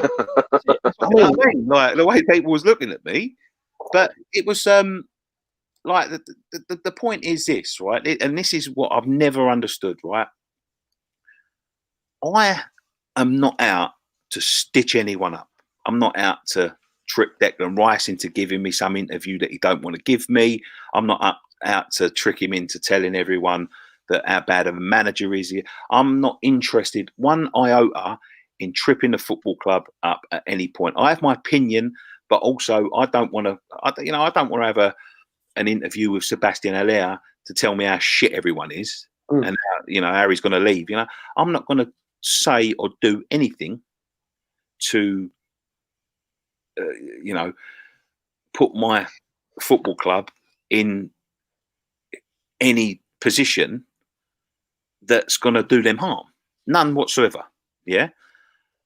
In fact, I will go the opposite way. And when, I'll give you an example, right? So do you remember a couple of years ago when we played Chelsea and the coins got thrown and it hit the little girl? Yeah. Allegedly. Yeah. So there was a big media uproar about it. It was in all the papers, blah, blah, blah, blah. Them coins were not thrown at that little girl. They've got video. They had video footage of the mum taking coins out of the purse and giving them to the dad to say that to give to the steward that said that these coins have been thrown at this little girl, right? So, all right, darling. So yeah, that was right. Yeah, cheers. So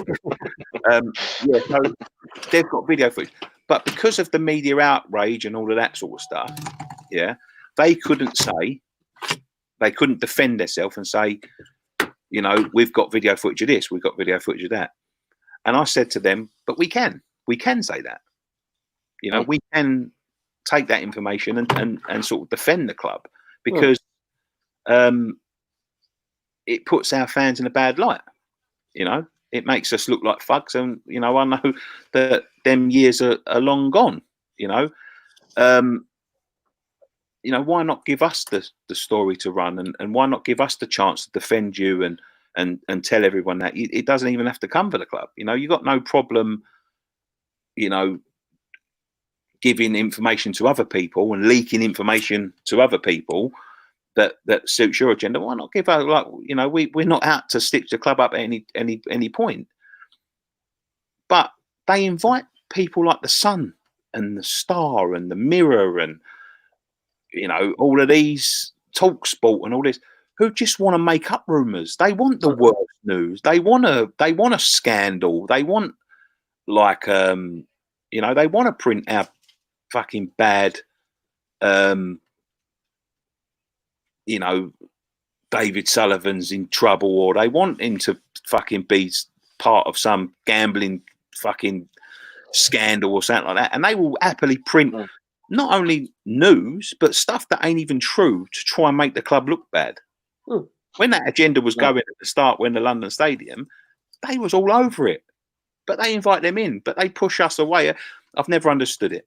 I've never understood it. Oh, exactly, and that's the problem. That is the problem, and we're not the only ones that have been not the only people. Was it Knees Up Mother Brown got booted out of the press conferences that they used to have access to, and they've been in them press conferences for years, and like you said, they're not going to sit there and print a story to turn around and make the club look bad. They'll print the truth, but they're not going to sit there and put saying cup that like you said, like the Sun would, like the Star or any of them players, because shit sells stories. I mean, even things like especially like with a lot of the sports media. I mean, you've only got to look at. I know it's only pretend, but look at Mike Bassett, the film Mike Bassett. How the press behave in that? That's not so far from the truth, is it? Well, that's the thing. You look at you go back to England. Terry Venables, 96. Got on the verge of winning the Euros. Press handed out the job. Yeah. Glenn Hoddle, right? He didn't help himself in what he said, but press handed him out the job. Straight away, I just feel with the press in this country, it is a case of anybody does. They can't wait to shoot you down. Yeah, exactly. They cannot wait to shoot you down. Whereas you go to the States and you do something good out there, or you're good at, you're the head of the national team out there, they're bigging you up like there's no tomorrow. But over here, it's just right. He's successful. Right, let's go for him. What can we get on him? And that's all they do. They just look for dirt. That's why they call it the dirt rags, mate. Yeah, that's it, mate. That is it. Anyway, somebody keeps on asking me, he's getting bored with our talk. I thought it'd been a nice, honest talk tonight. Get your questions in. We're going to do half hour of Ask Us Anything, and then we'll do a little preview of the Norwich game. We'll do that first while they're getting their questions in. Yeah. So tomorrow it's West Ham Norwich. Hold on, one minute. Did you sort out your beef with Lewis from Fans TV? No. In a word, no. I got no beef. Just told him my opinion. That's it. I got no beef with him. Don't want to talk to him. He's complaining that I didn't talk to him. West Ham Norwich tomorrow. Big game, this one. Yeah, it's massive now. With the result against Burnley, it's sort of Bournemouth picking up the point that they got. It puts us in a bit of a situation. We're still roughly, the Bournemouth and Villa have got to win by 2. That goal difference now, I think Bournemouth is 8 goals down from us, and I'm sure Villa's 10. So they're still looking 2 games to get above us. 2 wins to get above us, or 2, obviously a win and a draw. But I still expect us to pick up points. But this is the game. This is the game where we need to show up. We need to put a performance in, and we need to finish. As I said at the start of the show, if we play the way we did the first half against Burnley, and we finish, get our shooting boots on. No problem. And I watched that Norwich-Watford game. I watched probably 80% of the game, and I was sitting there thinking, do you know what? The way we're playing at the moment, the way we're putting balls in the box, the way we are set pieces for me are going to be key against Norwich. They cannot defend set pieces. They haven't got the defenders to deal with it. You saw that in the Watford game. You had, I think it was Lewis, who was the right or left back up against Dawson.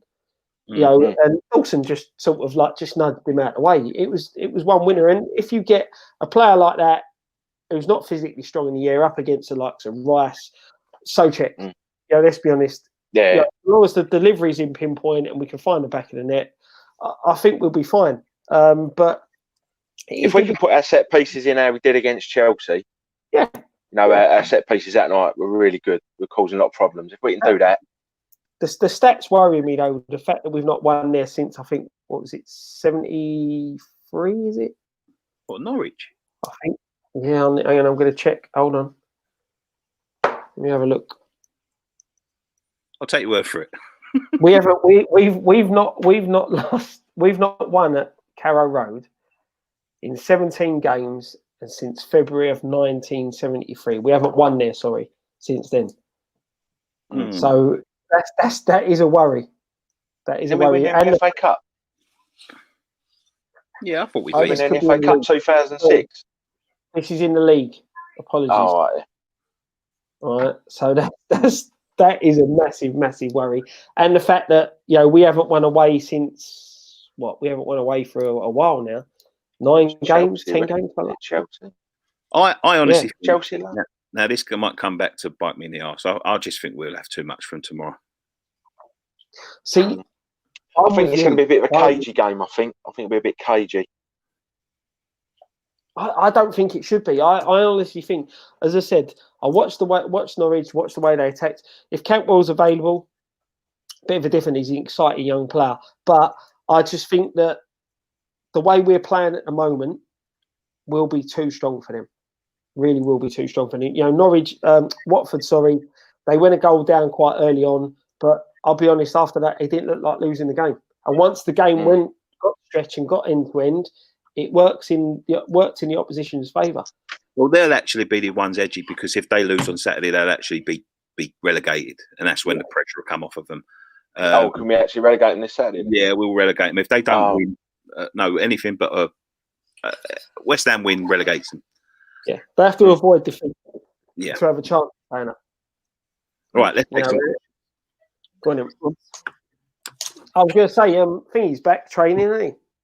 Snodgrass back like training. Yeah, and Anderson. Yeah, and then,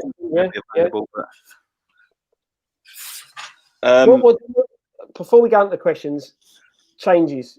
Who do you think should come in? Do you think we should stick with the same 11 that started, or do you think we should switch it up a bit? I think Antonio's played a lot of football since we come back.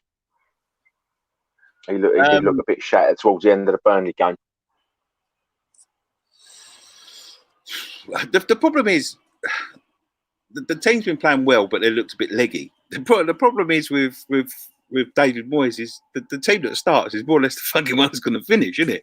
Yeah. So you know, I want us to a nice powerful attack. I think will be too much for them. I think that, you know, the way they defend, a nice powerful attack. Even if, you know, Pookie is on it, if we've got the players up there, and I think Antonio has got to start. I think he'll start up front because I don't think Aller's quite match fit yet. Bowen and Fornals will probably start. I just think maybe Yama, maybe over Fornals or someone, maybe Lanzini. It's a chance for a couple of players to get, you know, some confidence back and you know, take a bit of pressure of us off in the relegation fight. This is the easiest game we've got by far, but you know there is no easy games in the Premier League, so you've got to take them all seriously. But as long as we put out a good strong attack, I think, you know, the likes of Yarmolenko will do well. Powerful attack, as you say, very weak at the back, get shrugged off the ball easily. You know, can't really defend set pieces. So a bit of Souček, bit of Rice, bit of Antonio up front, Bowen, Fornals in the middle, Yarmolenko maybe on the left or the right. I think we just have too much for him, you know, and I think that'll give us the maximum opportunity. I don't want him to make too many changes because he doesn't fucking bring them on. No. See, you know? I wouldn't start Haller. I think I don't like you said. I'm with you. He's not match fit.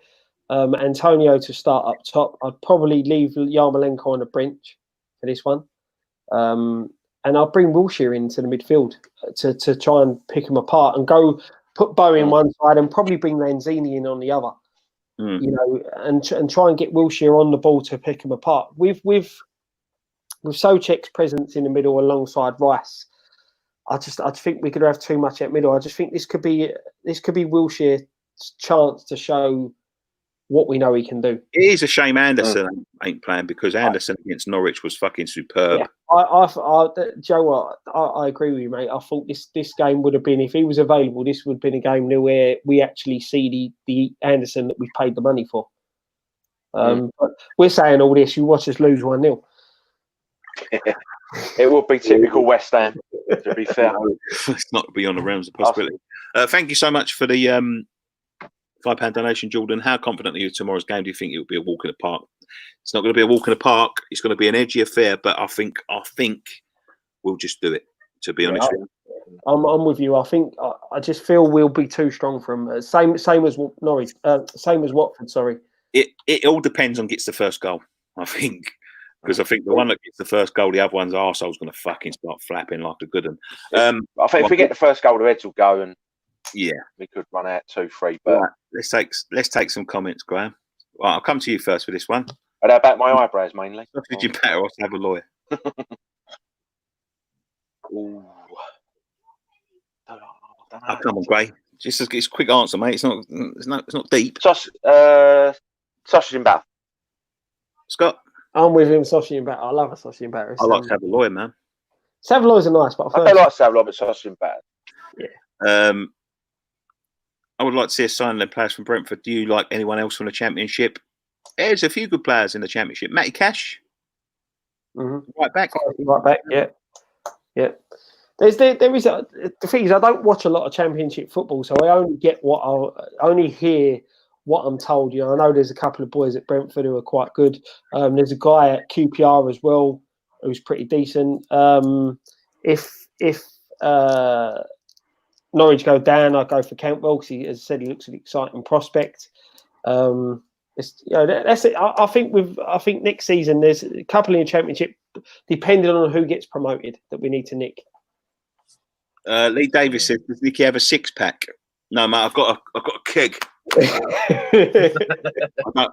in the fridge. I don't do 6-packs. I do kegs, mate. All bought and paid for. Good living, that. Good living. In the fridge. Let's have a look. See if I can find anyone else. Scott, who's your favourite band? I don't know why it's just asked you. Well, no. Foo Fighters. Scott's the music man. He's been to the most gigs out of all of us, I think. It was Foo Fighters and Linkin Park, but I think Linkin Park sort of finished now since Chester passed away. So Foo Fighters. I think someone got that right in the comments if they were answering for me. I'm not sure. Mine Foo Fighters. Gray? Stereophonics. Nice. That was a good day out, Scott. That was a great day out. We went to see Stereophonics, Gray. My cousin won a competition to see. They was doing a tour, like a countrywide tour, and we couldn't get the tickets. Oh shit! My Mac's low on battery. I might have to plug the charger in a second. Well, go do that now. He won the tickets. I'll do that 2 seconds. I'll just tell this story. He won 2 tickets to go and see this gig, only about half an hour, 45-minute thing. Acoustic. And it was in Birmingham. That's why I couldn't go, right? Because he was working. Oh. It was an acoustic set, and it was Kerrang, Scott. Yeah, Kerrang. Yeah, Kerrang Radio. Yep. And they took us into this venue. Gray, they might as well been in your front room, mate. No word of a lie. Scott, it was literally like that. We were probably 5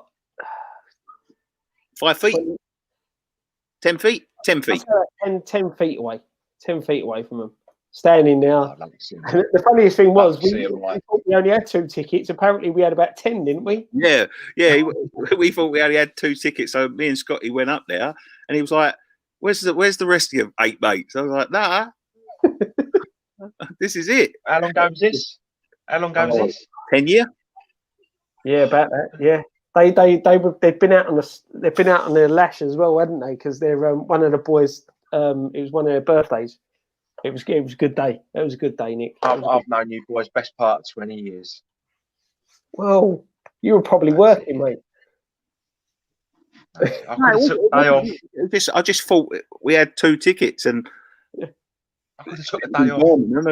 And Scott was the first one. I know he likes his music, so it's the first one that I thought of. I think about 2 weeks later, I bought us all tickets to go to the Foo Fighters. Yeah, at Wembley. Mainly, boys, I'm just a little bit disappointed. Right, you chat. Look for some more questions. Plug in this charger, otherwise it's going to go off. I'll go get a charger. Let me see what I can find. I can't click the questions up. It'll be back. It'll be back. I'm really hungry. Find some questions. I can't put them up. Yeah, I like this one from Tone. Who's your celebrity crush? Who's my celebrity crush? What, yours or mine? Yours. Oh, don't be scared, leave me on my own. Come on. No, hang on. Who's my celebrity crush? I've got to say probably Charlize Theron. Oh, nice. Yeah, it's good choice. Good choice. Who would mine be? Oh, do you know what? One I've had a crush on for a very long time. Kelly Brook. I've always liked her back from when she was on The Big Breakfast. So yeah, she's my celebrity crush, if you can class her as a celeb.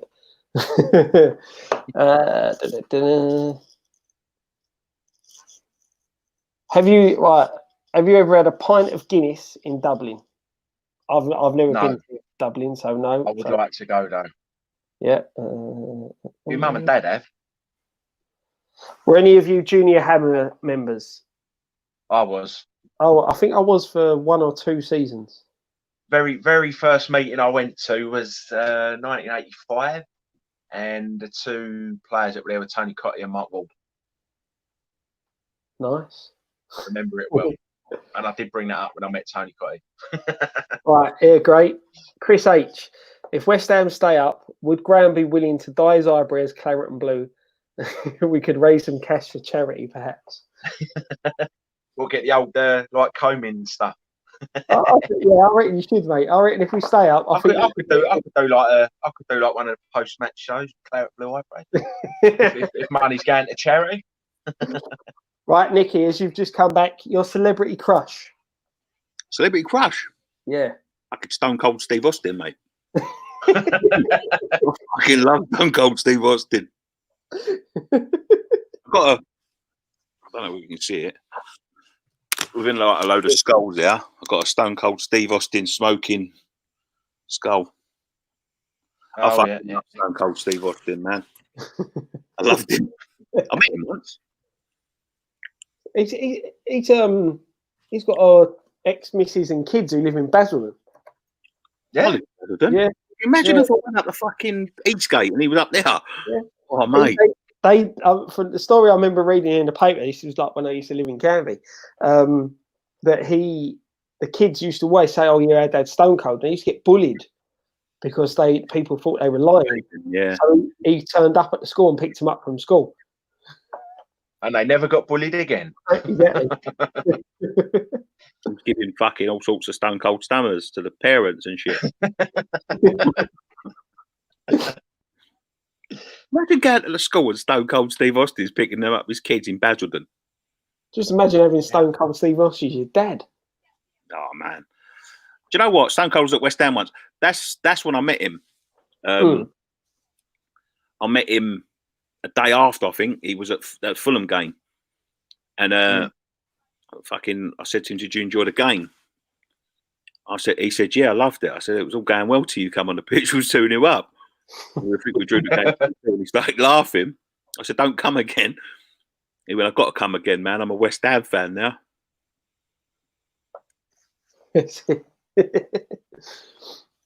Right, and I'm going through some more. I can't put them on the screen, Nick. That's the only problem. I'm going through some of them. Nicky, what's your favourite Ruby meal? Ruby meal? I'm a bit of a minge when it comes to curries, I'm afraid. I like a butter chicken or a korma. So I like butter chicken, but mine's a lamb biryani. I do like a lamb boner or a dog piazza. Nice. Nice little side help in a sagaloo. Happy days. Yeah, I like sagaloo. That's nice. Bino 1983 says, "Nicky, I got an interview with the Amazon warehouse. You said you didn't get on with it. What's it really like working there?" I can't really say nothing. I still work for him. I work in a different place now. Your interview will be, "Have you got ID?" That's as far as the interview will go, because that's what I said. "Oh, I've got to set you up with this virtual interview and all that." Lady come on the screen, man. She's like, you can obviously tell she's having an hard day. She went, "Have you got your passport?" I went, "Yeah." I hold up my passport. She went, "Let me see the photo." Put the photo closer. She went, "Well done. You start next week."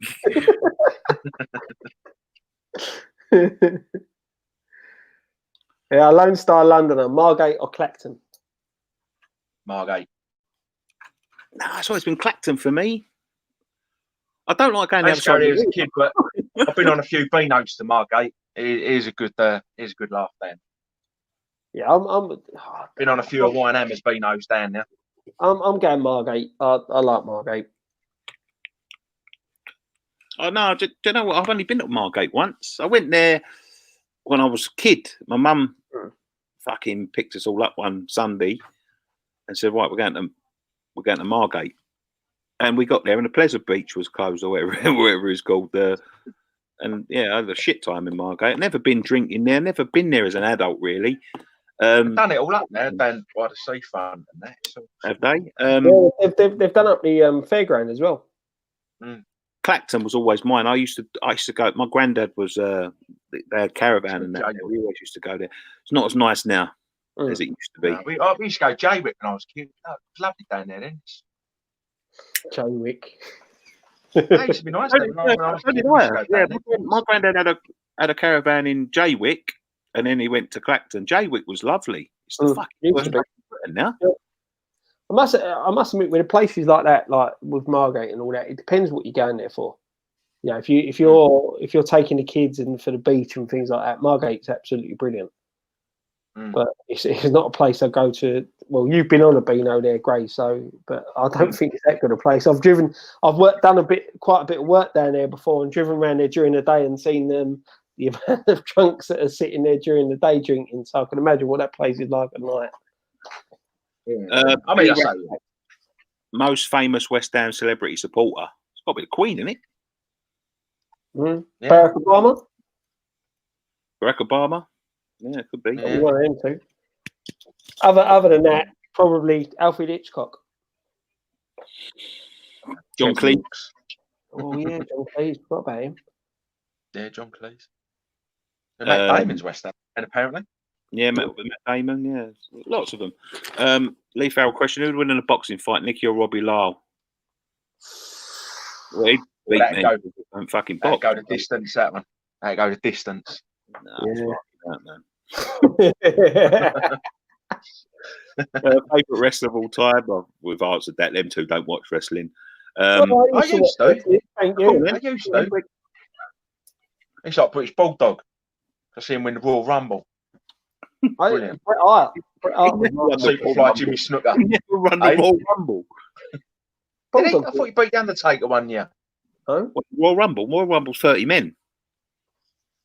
No, like I'm sure British Bulldog won it about 92, something like that. We'll ask Dan. He'll be out now. He won at some Dan point. will know. Oh no, I tell you, I was a big wrestling fan at the time. He won the belt at SummerSlam. He won the Intercontinental belt. Bret Hart was my favourite. Bret Hart. Nicky, do you watch Mia Khalifa videos? No, I do not. Favourite book? Alex, you know enough to be indignant about it. No, I don't. No. What's your favourite book? My favourite book? I don't know. I'm an history geek, and so I read loads of history books. So I've not read a book. What was the last book I read? Game of Thrones was the last book I read. I don't really read books. No, me neither. Like a couple of autobiographies. One book that I did read that I really enjoyed, and somebody bought it for me at a Secret Santa at work one year, very early on, was that Damn United. And I think they've turned that into a TV show now.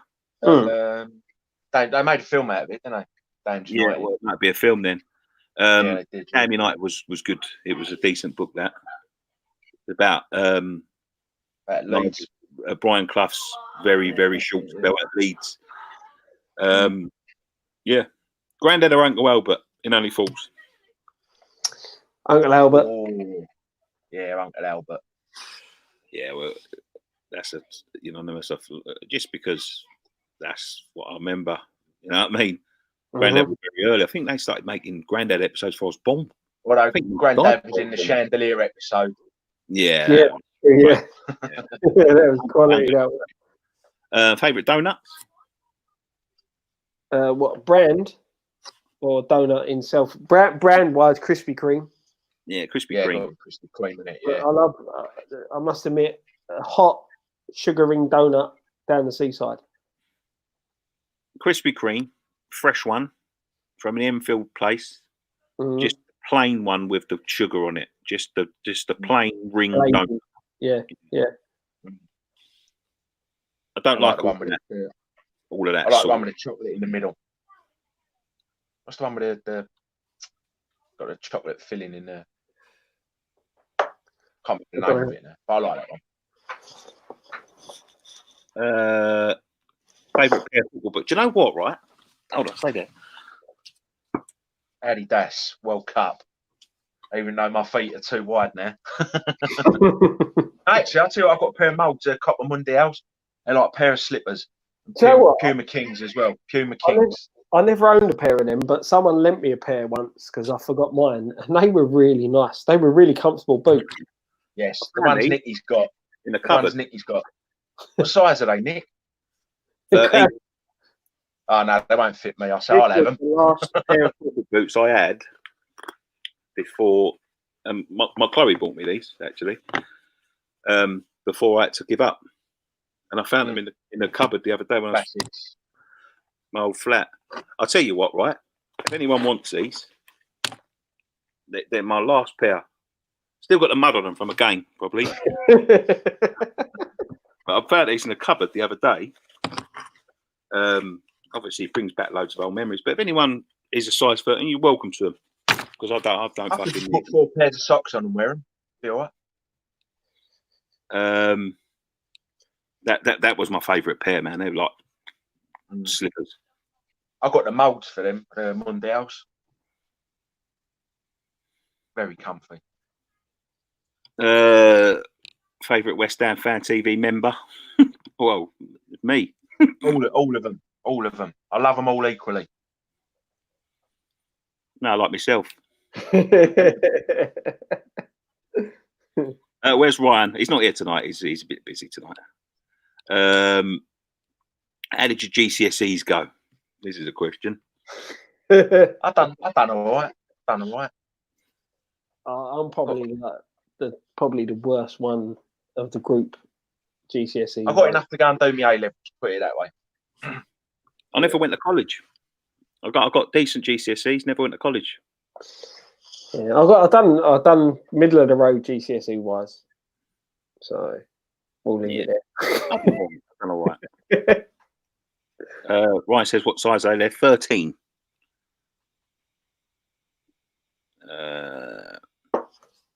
Amish Chat, West Ham Fan TV. Amish Chat. I like the boys over at Amish Chat. They're good lads. Yeah, I like Amish Chat. The fellas at West Ham Fan TV. Nicky would get caught offside with VAR. No point in putting him up front. What position did you play, Nicky? Striker? Yeah, I did. Well, I wasn't a very good one, but I'll tell you. I know, Nicky. I've said before when people have asked about you, I said Nicky didn't do tap-ins. No, he didn't. Nicky did not do tap-ins. I didn't score many. I laid on a load. Yep. Well, didn't score many, to be fair. When we was playing, when you did though, mate. I didn't score many, but I'll tell you wouldn't believe me if I told you, right? I'm fucking, way past my prime and weight-wise and all that.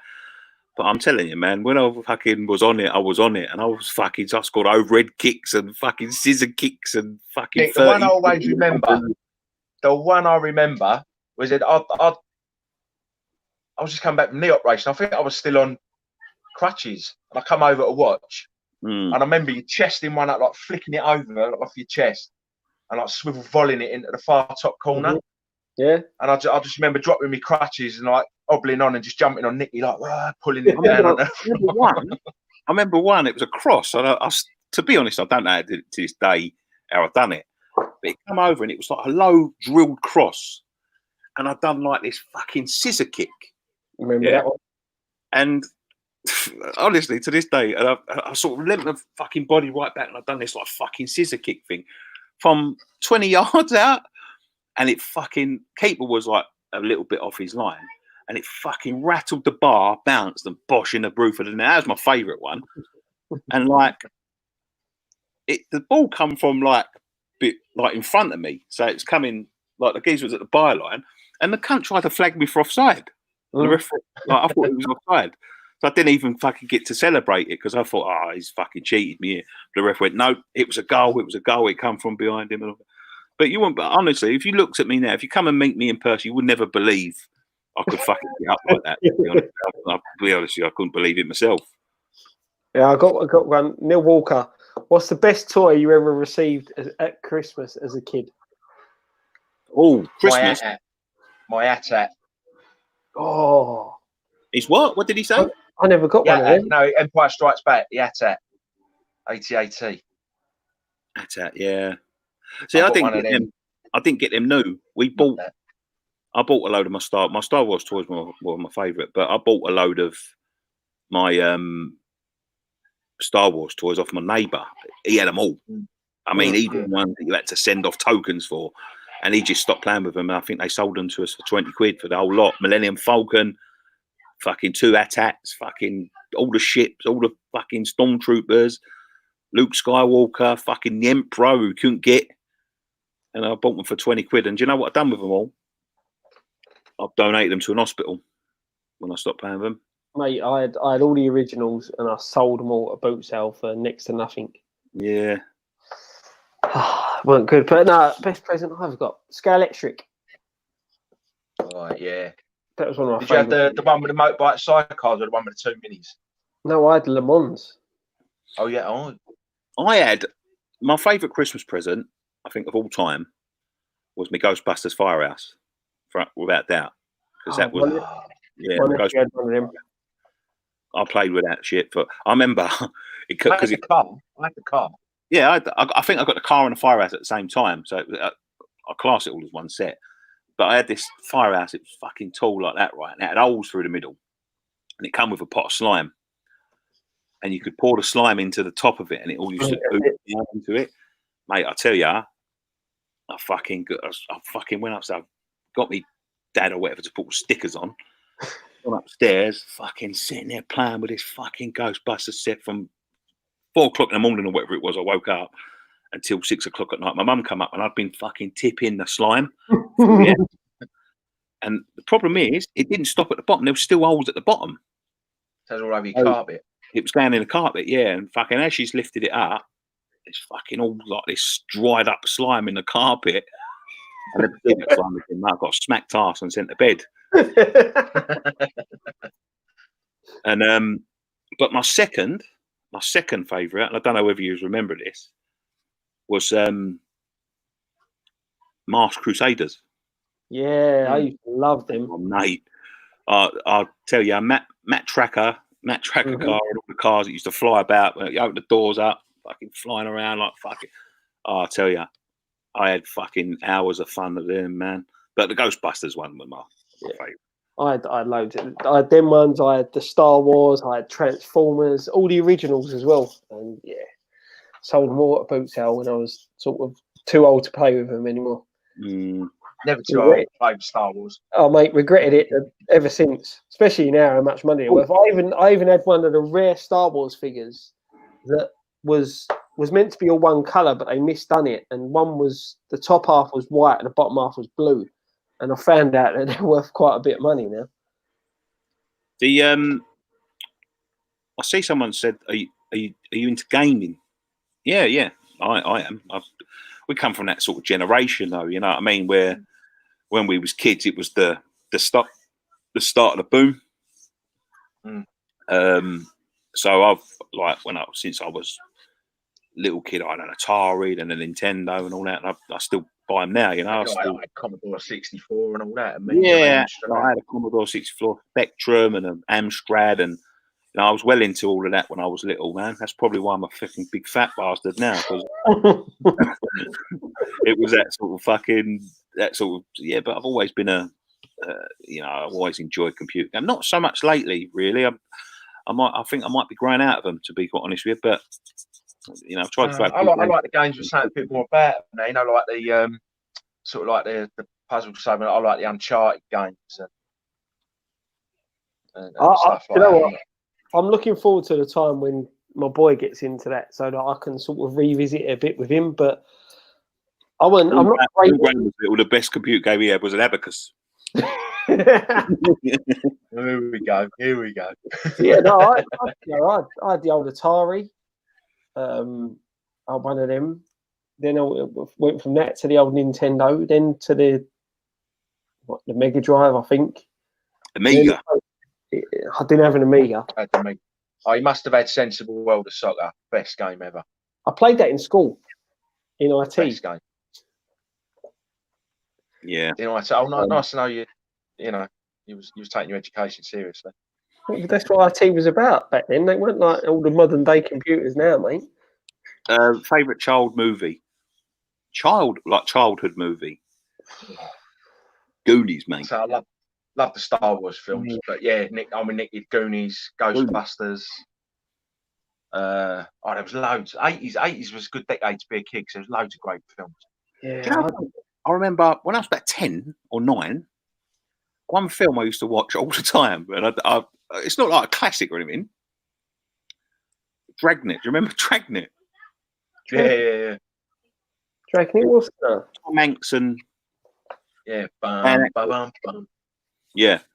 I used to watch that all the time. I used to love that. But I think because Dan Aykroyd was in Ghostbusters and yeah. Monopoly or Cluedo? Monopoly. Cluedo. Scott, you didn't say your childhood. I don't really. I can't. I'm trying to think. Yeah, I love Ghostbusters and all that. I'm trying to think of childhood movie. You know one I love for the Weird Science. Yeah, that was brilliant. I love Weird Science. What's her name? Kelly LeBrock. Kelly LeBrock. Yeah. Weird Science. Yeah, I remember that. Scott's having a mate. She went, "Oh, had a moment." Yeah. Yeah. I don't know. I'm trying. I don't know what one child from my childhood stood out, but there was loads. Like I said, Goonies, Ghostbusters, Beetlejuice. I used to love all them type of films. But yeah, I'm not too sure what my favourite one would be. I'm trying to remember them all. So we'll go for Ghostbusters just to because I can remember that in a minute. Battery's not included. Someone's just put in the chat. I love that film. That is a great film. I love that. Navigator. Hey? Navigator. Yeah, and Short Circuit. Circuit, yeah. Short Circuit. Never Ending Story was good, so. Yeah, Never Ending Story. I went to the royal premiere of the second one, I think, with Prince Charles. Raiders of the Lost Ark, Indiana Jones films. Brilliant. Lee Farrell says, will you buy the PS5 when it comes out? We'll definitely get one. I'll get one on release. I might wait for it to come down in price a little bit, but I don't know. I'll see how much it is when they first come out. I don't know. I will get one though eventually. It all depends if the missus lets me put it on the side because they normally just sit there gathering dust like my PS4 did. So I doubt it. This is all balanced on top of my PS4 at the minute. Do you like old school garage? I fucking love old school garage, man. Yeah. I fucking love old school garage. When I was younger, I used to cut rugs like no one's business. When you were younger, you still cutting the rug. Yeah, I can. But listen, when I was, look, I'm going to admit something. I was going to fucking nightclubs when I was 15. I looked quite old, but Ilford on a Friday night, me and my mates from school. I know it sounds wrong, but me and my mates from school in the venue, listening to old school garage, cutting rugs, pulling girls. Oh, mate, I'll tell you. Throwing some shapes. Throwing shapes and fucking coming out there 3 o'clock in the morning. I'll tell you, I used to cut them rug, man. They used to have to replace that dance floor every weekend because I was up there. So you say that sort of old school garage, when it come about, was when I was right into my cars. I remember when it was just garage. Yeah, that's it. That's the thing. That was when I had, my car, like getting cars and things like that, and you had the old sound systems in the back and things like that. So that's what I remember, going cruising up Southend. Yeah, I remember listening fucking racing. 11, 12. Racing on a poor man's budget, I was. Me and my brother sitting there listening to Deja Vu of a Friday night. You know what I mean? Fucking, I'll tell you. Back in them days, that was a good old days, man. Good old days. I'm not surprised he cut the rug with those size 13. Yeah, see, Nick, even there, Nick, he tears it up. Would you be up for a West Ham Fan TV versus Arsenal Fan TV charity match? Yeah, why not? Stick Nicky up front. Randy C, Deja Vu. Digga Deja Vu. 98.2. I'll tell you. To Unlimited, No Limit. Yeah, I was. Do you know what? When No Limit come out, I was only in primary school. Yeah, I remember that. I think it was like 95? Might have been earlier than that. 94? 94, something like that. Yeah, I remember that. Did you ever go Hollywoods in Romford? No. Do you know what? No, I didn't go Hollywoods in Romford. Graham, he lives around that way. No, this is. I've only been. Of course, you wouldn't have lived down there then. Yeah, but I still in East Ham then. We used to go Time and Envy. I don't know whether it's the same place. That's called something else. It's still there, but it's called something else now. I can't remember. Too old for our club. Yeah. This is a good one. Mm-hmm. I used to be on Deja Vu, someone said. I'll tell you, I was probably fucking. He was probably playing the tune. I was texting in 787 crew. How big would you like West Ham Fantasy to get? Are you happy where you are? Would you like to be huge? We'd like to be as big as we can. We'd like all honesty, I would like it to be a full-time job because, you know, we've all got full-time jobs. We've all got limitations on what we can produce. And, you know, especially now because I've changed jobs. Like my old job was a little bit more flexible in, you know, I knew what time I was working and all of that sort of stuff, so I could plan around. Now I've got a job where, you know, in this current climate, don't get me wrong, I'm fucking blessed to have a job in this current climate because there is a lot of people that's going to suffer in the long run. But you know, ultimately, we'd like it to get to a point with the Patreon and you know, everything else where we can, you know, not go to work and produce content full time. And we've got sort of plans of over the summer to do like websites and things like that. And we've got a few like things in the pipeline. But like the Patreon and stuff, the links in the description down below if you want to support us. But you know, we've got a lovely core of people on the Patreon that just support us through thick and thin. But the more patrons we get, the more content we can produce, the more time we can take out of our schedules. And we'd love to get it to a point where we can, you know, self-support and just produce content full time, or at least one or two of us. You know what I mean? Like but you know, I think it's to a point where, you know, we've been doing it for a long time, and I love doing it so much. And it's not the fact that I'm lazy and I want to give up my job, but I want to do it full time because I know that there's so much potential. What's that fucking cat doing? We want to get to a point where we do it full time because that's where you'll see the best of West Ham Fantasy. Yeah, we can pay people to come on. Like there's been restrictions before, certain players and things, they want paying to come on and things like that. You know what I mean? And it gives us a chance to do that. But the money we're getting at the minute is going into producing, to buying some new equipment, to produce better shows and things like that. We had I writ a show before COVID lockdown, which, you know, is going to be a brilliant show. Someone's fucking stolen it, but this is going to be 10 times better than what they've produced, and it's going to be a fully professional sort of edited and filmed and all that sort of show about the history of West Ham, going around you know, the old sites and proper film and getting some interviews with some of the you know, old people and that. But you know, at the end of the day, we don't want to get it to a point where, you know, what you see, just because we would be financially supported, it would be better, but it'd still keep that rawness. It would still keep that, you know, core principality. And anything that goes on to the Patreon, we're never going to take away Friday Night Pint. We're never going to take away previews. We're never going to take away fucking fan cams. We're never going to put anything behind a paywall that we don't already do.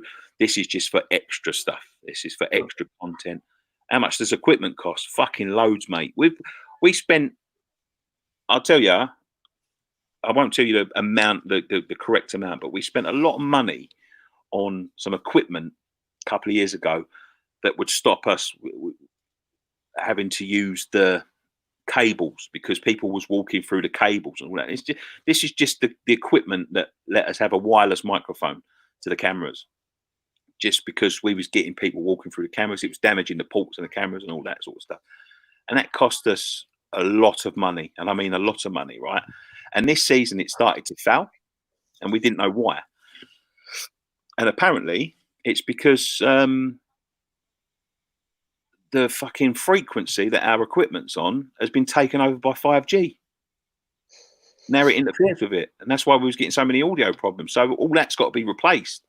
Costs a lot, like cameras and stuff. You know, my cupboard's full up with stuff that we've bought over the years, used once or twice. But just it's you know, it costs a lot of money, and we started with such little stuff. We started with such, you know, we started with an old video camera that Scotty, I think, bought back from his holidays one time or wherever. I can't remember where you got it from now, but it was a little video camera, barely HD. And now we've got, you know, now microphones cost a couple of £100, you know, and cameras cost a couple of £1,000. You know, we've got a couple of cameras in there that cost a couple of grand. You know what I mean? So it's cost us a lot of money, but you know, the money we spent in the early days, you know, you need to keep on replacing it to make it better and better and better. But you know, sometimes it's not all about the equipment; it's just about, you know, crap mic that picked up all the wind. Yeah, it was an expensive one. It was a very expensive one. Like even down to the microphone covers. You know, like the phone covers that you see get this season with the West Ham Fan TV logo. They cost like £200. That's it. Do you know what I mean? Like, they're not cheap. Yeah, exactly, and that's it. Anyone in the video film, in video games, sorry, or you know, even photography, you know how much cameras cost, and that's the tough thing. Is like, I think someone said it in the comments, where technology moves so quickly, you're constantly having to upgrade your equipment, and you know, realistically, we've been really lucky with when we started doing Friday Night Pint, the fact that what we film it on, the platform we film it on, has come about.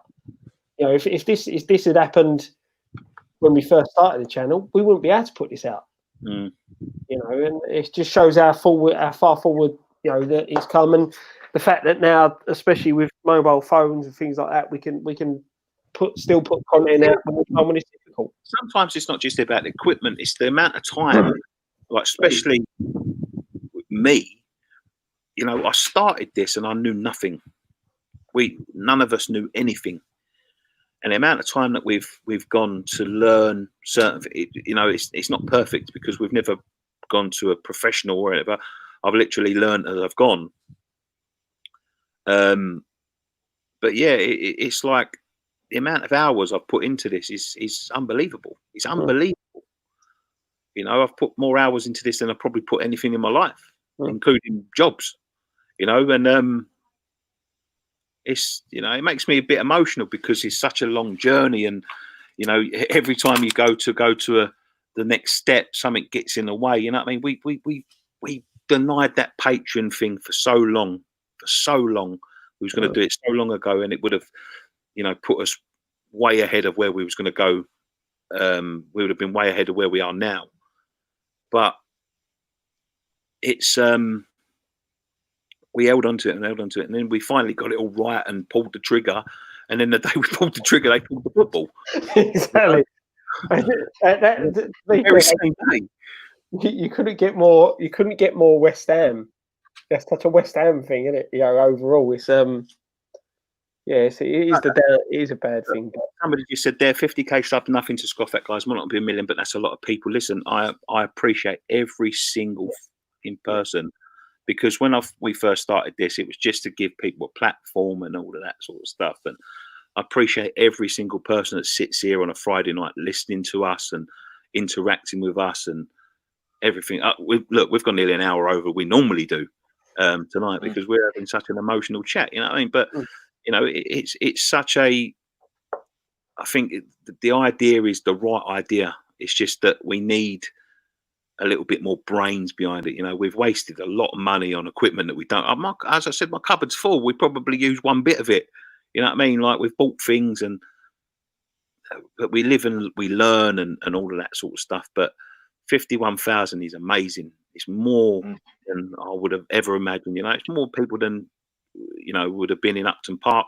And one day we'll have more people that will be in the Olympic Stadium, which is unbelievable. But you know, I think that we've got the right balance here. I think we've got the right people. We just need to think about things a little bit more, and yeah, it's but yeah, it's. I want one of them little plaques, man, because we've worked fucking hard. That's it, mate.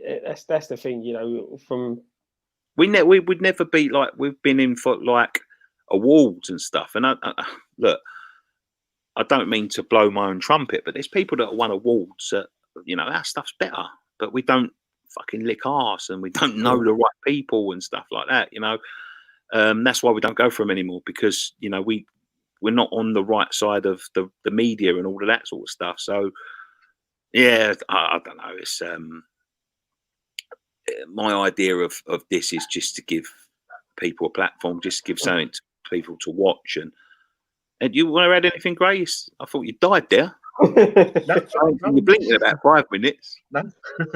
No, it's one of them. It's still, you know, when we set out, when you come to me with the idea that you had for PMP and all that, and you sit there and think now that there's people out there, you've seen in the comments today, there's people waking up watching us in Australia. There's people, you know, it's just us being us, just chatting about what we love. And, you know, it's amazing that it still amazes me that people tune in and watch what we do. You know, and you come a long way from that afternoon or that morning in a cafe in Wickford. Yeah, that's it. Where we are now. But yeah, you know, hopefully, you know, we can get somewhere, like I said, where we get not more professional in the stuff that the way we come across, but professional in you know, you look at over the last, because all these games are coming quick and fast, where we haven't been able to get our usual videos out due to, you know, people not being around to edit things like that. Well, it's my job's changed recently. Yeah, that's what I mean. And as I said to you the other week, it's partly my fault because I've not had the time to learn to be able to do it myself. But where before either you were there or Dan's there, when you two have now both been busy, it's been really hard for us to get our content out as we would normally do. So it's been with the Friday night pint, it's been good today because we've managed to sort of put everything together. Our usual Friday night pint, PMP from the other game, a bit of a preview, you know. So it's you know, it's good. But yeah, you know, we'll exactly. You're right, mate. Everyone that watches anything we do, we massively appreciate. We're so blessed to have the people that you know, watching that we do now. You know, we have worked hard, but you know, at the end of the day, we would be nothing without anybody that's sitting here watching this now, or you know, clicks the stuff, shares the stuff, likes the video, shares the videos, and all that. We're nothing. You know, this is why, like, I've never been so keen to do sort of anything with West Ham, is the fact that our channel doesn't exist because of West Ham. Our channel exists because of the fans of West Ham. So if somebody said to me tomorrow, you can go tomorrow afternoon, say for instance, they let all the fans back in the stadium, and they said, well, you can either go and interview the fans and get their opinion, or you can go and interview the players and the manager and get their opinion. I'd go for the fans every time, because our channel exists because of the fans. That's what we are. We are an open platform, and believe me, it doesn't matter what anybody says or anybody you've heard any differently. I stand outside them stadiums and I talk to anybody that wants to give an opinion, because everybody, and I've said this so many times, is that my opinion, because I'm sitting here with a camera and a website and a YouTube channel with, you know, so many thousands of people, and you know, my opinion is no more prevalent than somebody that's never done a fan cam. You know, our opinions all mean the same, no matter what all these fucking websites who go out their ways to, you know, think they're more important or making decisions and all of that sort of thing. Your opinion, and this is why we fought so hard. This is why we, you know, we talk about like things like kits and all that. I know it doesn't mean a lot to other people, but we all deserve to have an opinion, and we all deserve to have it heard. And other sites, West Ham sites, don't want your opinion heard. They want to have the overall say of the opinion, because it makes them feel more important. And I want everyone to share that that sort of sense of importance, because it's all of our football clubs. It's not one person's football club or another person's football club. It's all of our football clubs. We're all in a similar position. We're all on an equal tier when it comes to, having an opinion. And that's what West Ham Fan TV does. I know we get a bad rap because we've got a very similar name to Arsenal, and people got to put an opinion of Arsenal Fan TV and all that.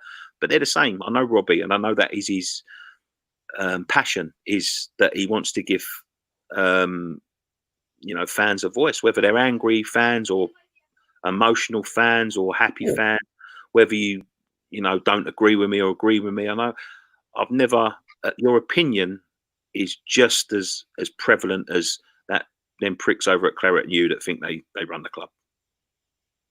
Your opinion is just as important. Yeah, that's it, mate. That's it. Somebody said they miss West Blockbusters. Well, look, Blockbusters takes a lot of time to edit, believe. Hopefully we'll get that back in the summer. Well, yeah, I think sometime we're going to go back for Blockbusters. We'll get quite a few guests on. Can I'll be the next challenger. Yeah, well, okay. Yeah, that's fine. Whoever wants. Noel Gallagher once said, "We love the awards voted for by the fans. Anything awarded by the corporate idiots, we couldn't care less about." Yes, that's the thing. That's what it is. Please do more videos on YouTube and Patreon. Well, we're working towards it. WHF TV give people like me from overseas the opportunity to get closer to West Ham fan community. Is that the goal of you? I enjoy the content. Thanks for it. It's exactly the goal. That's exactly the goal. It's exactly the goal. We, especially with post-match Pint, that was the very first show that we devised, and that was a show that I thought that would bring the old East End and the opinions of fans, and it was filmed very specifically in a certain way to give you the illusion that you were sitting at the table, that you was the fifth member when we used to have four. And it was filmed in that way to make you feel that we was in your living room, because that's where the idea came from. It was the idea of I had to stop going for a little while, and I missed the chat in the pub after, and that's what I missed the most about the football. And it's the opinion of my friends and chatting in the pub and all that. And that's where the idea for post-match Pint come from. It's people were saying to us, you have to have multi-cameras and all that sort of thing. It wasn't just the fact that we didn't know how to do it. I didn't want to sort of like be switching cameras all the time and all that. It took a long time to edit at the time, which would have lost time. And I wanted the one set camera to make it feel like you were sitting there and listening to us and getting involved with us and all that sort of thing. And that's what we used to get. Early days, we used to get a load of people with their pints who would fucking put us on the big screen and fucking sit there and have a pint while we was having a pint, and that's what you wanted. Yeah. You wanted them to feel like they were joining in down the pub with us. Yeah, exactly, 100%. Nicola Mayer, if you owned West Ham, what would be the first thing you would change? The training ground. Yeah.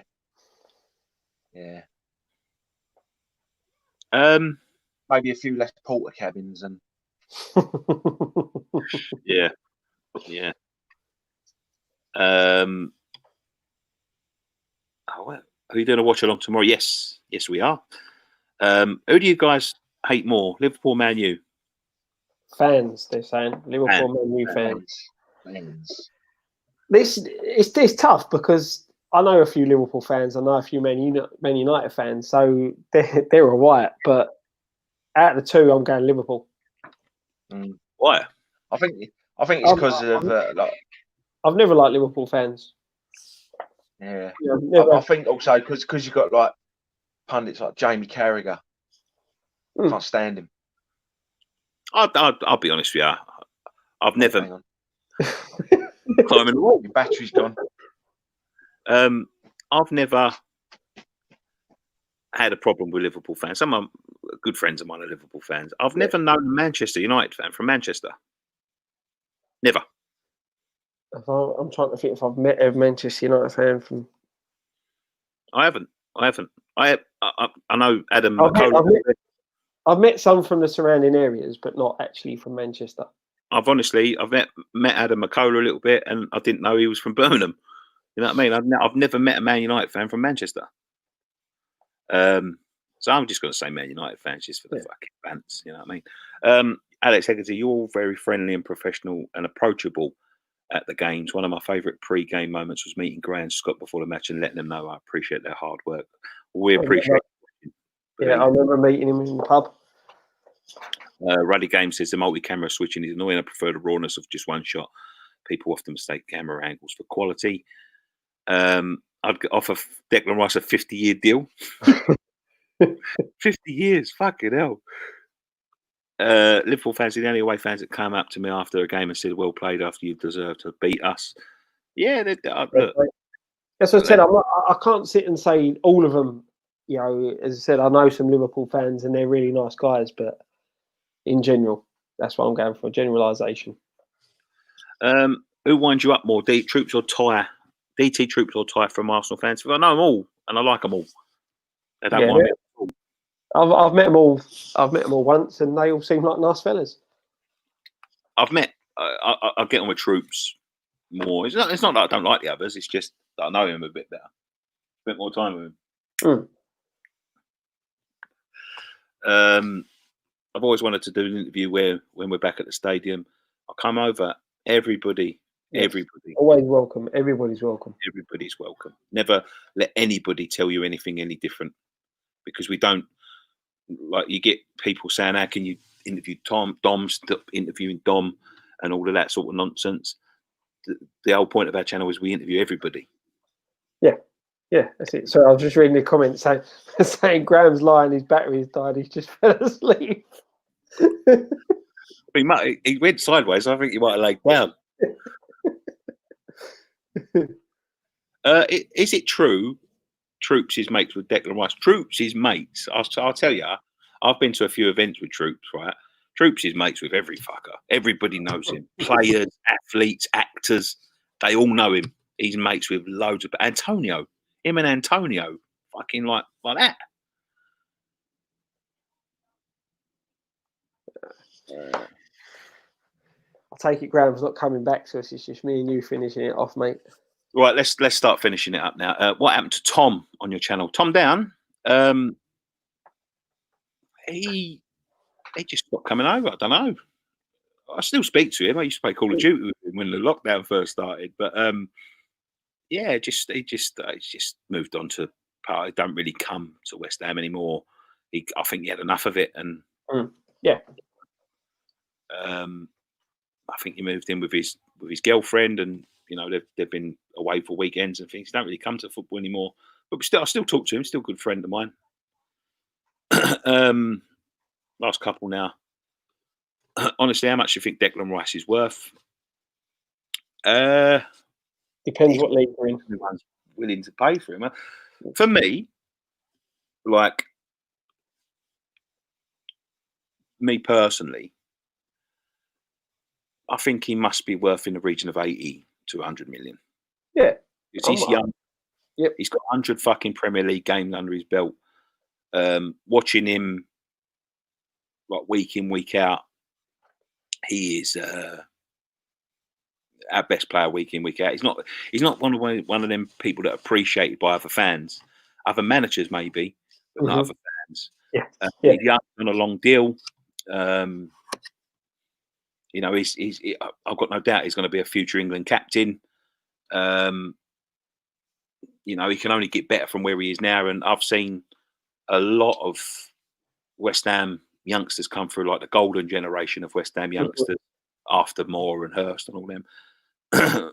Well, we bought Hurst actually, but after Moore and Brooking and all them. But I see like the Rio Ferdinand, you know, when we had that big club of youngsters come through, Ferdinand and all that. And he is where he is now.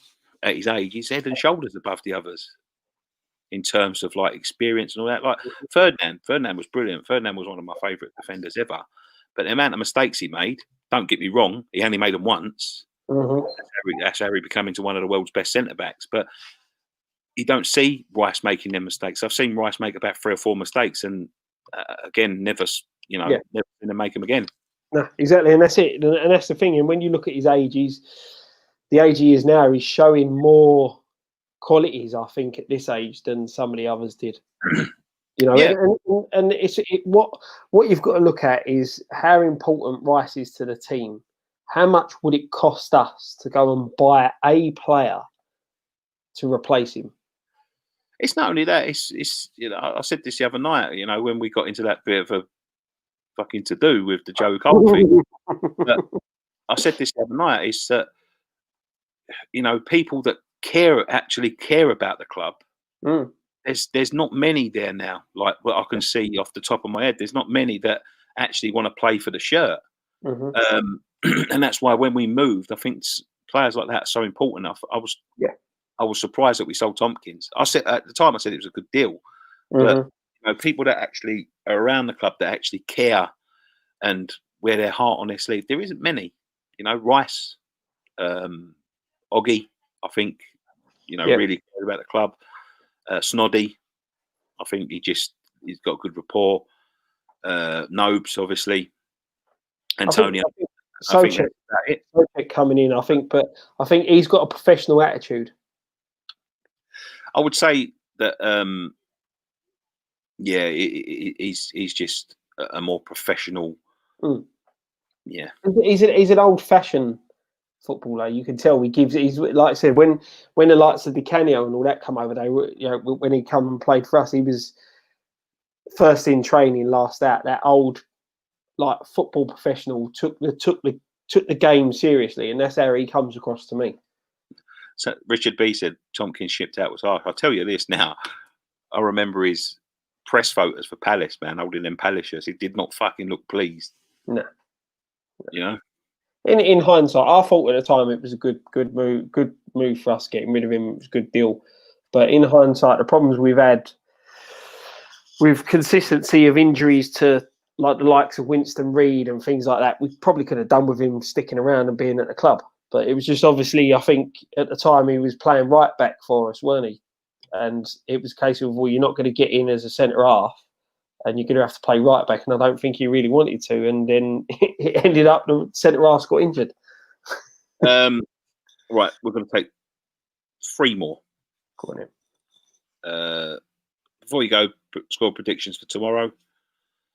I don't like 3-1.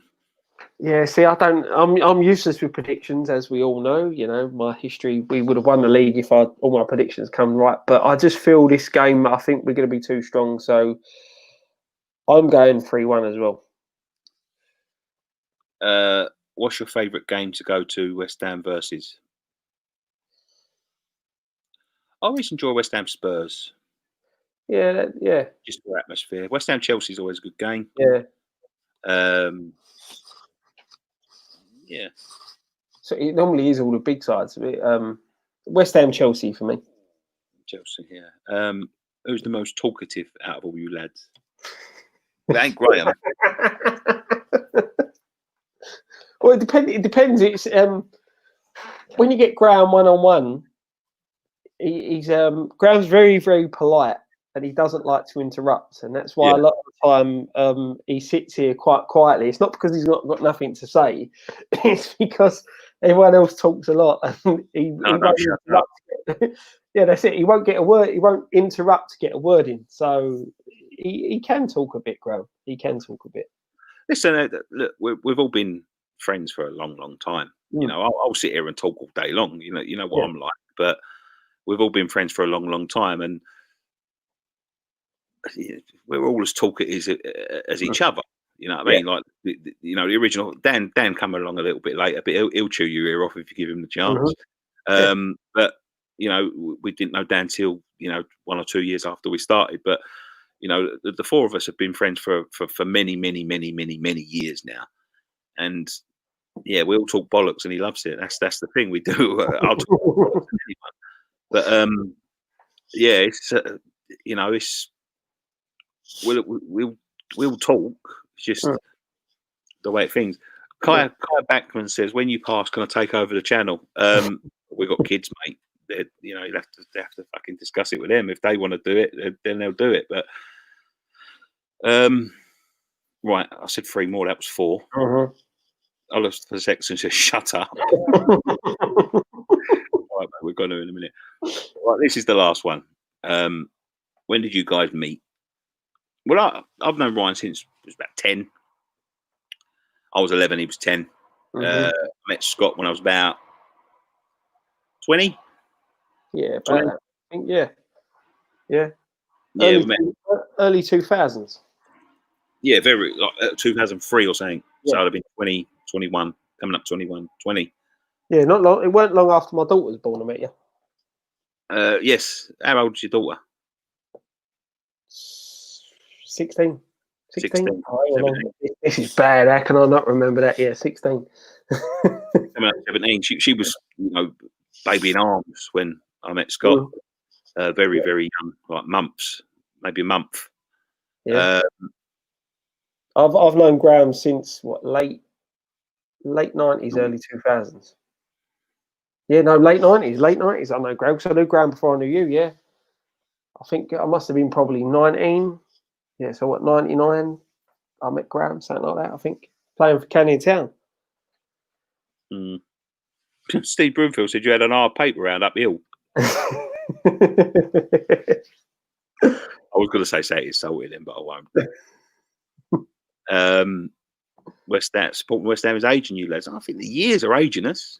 Yeah, exactly. I'm 40 this year. Couple of weeks time. All right, we'll leave it there then. Thank you so much. This has been a very long stream.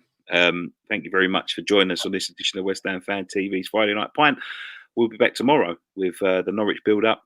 We'll be doing a watch-along, so please go and get involved in that. We've been doing fan cams after. Anyone that does want a fan cam afterwards, just DM us in our Twitter and I'll send everyone a link. As I say, we do them all individually. You know, I don't care how long it takes me. Being it early tomorrow, it doesn't matter because we can do post-match pint after that. Yeah, so please get involved in that. The Patreon is in the link in the description down below. I've heard from our designer this morning.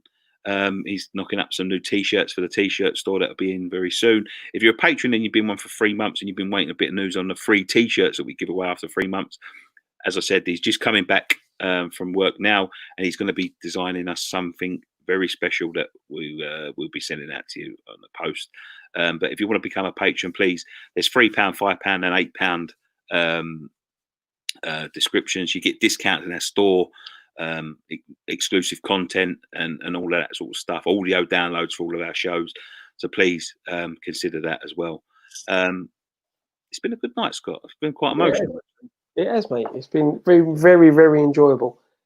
We're getting closer to the time when we can all meet up again as well. So yeah, and that'd be nice and emotional because I literally haven't seen anyone since February. So yeah, thank you so much for joining us on this edition. As I said, the Patreon links are in the description down below. If you can take your time to go and have a look at it at least. If that's not your thing and you don't want to pay for anything, please do not be alarmed. We're not taking any content away. A subscription will be just as appreciated. And if you leave a like on the the little bottom of the YouTube thing or the Facebook thing, that would be much appreciated as well. Share the video. Tell your friends about us. As I said, thank you very much. One thing left to say. Come on, you irons. In your irons. Awkward wave time.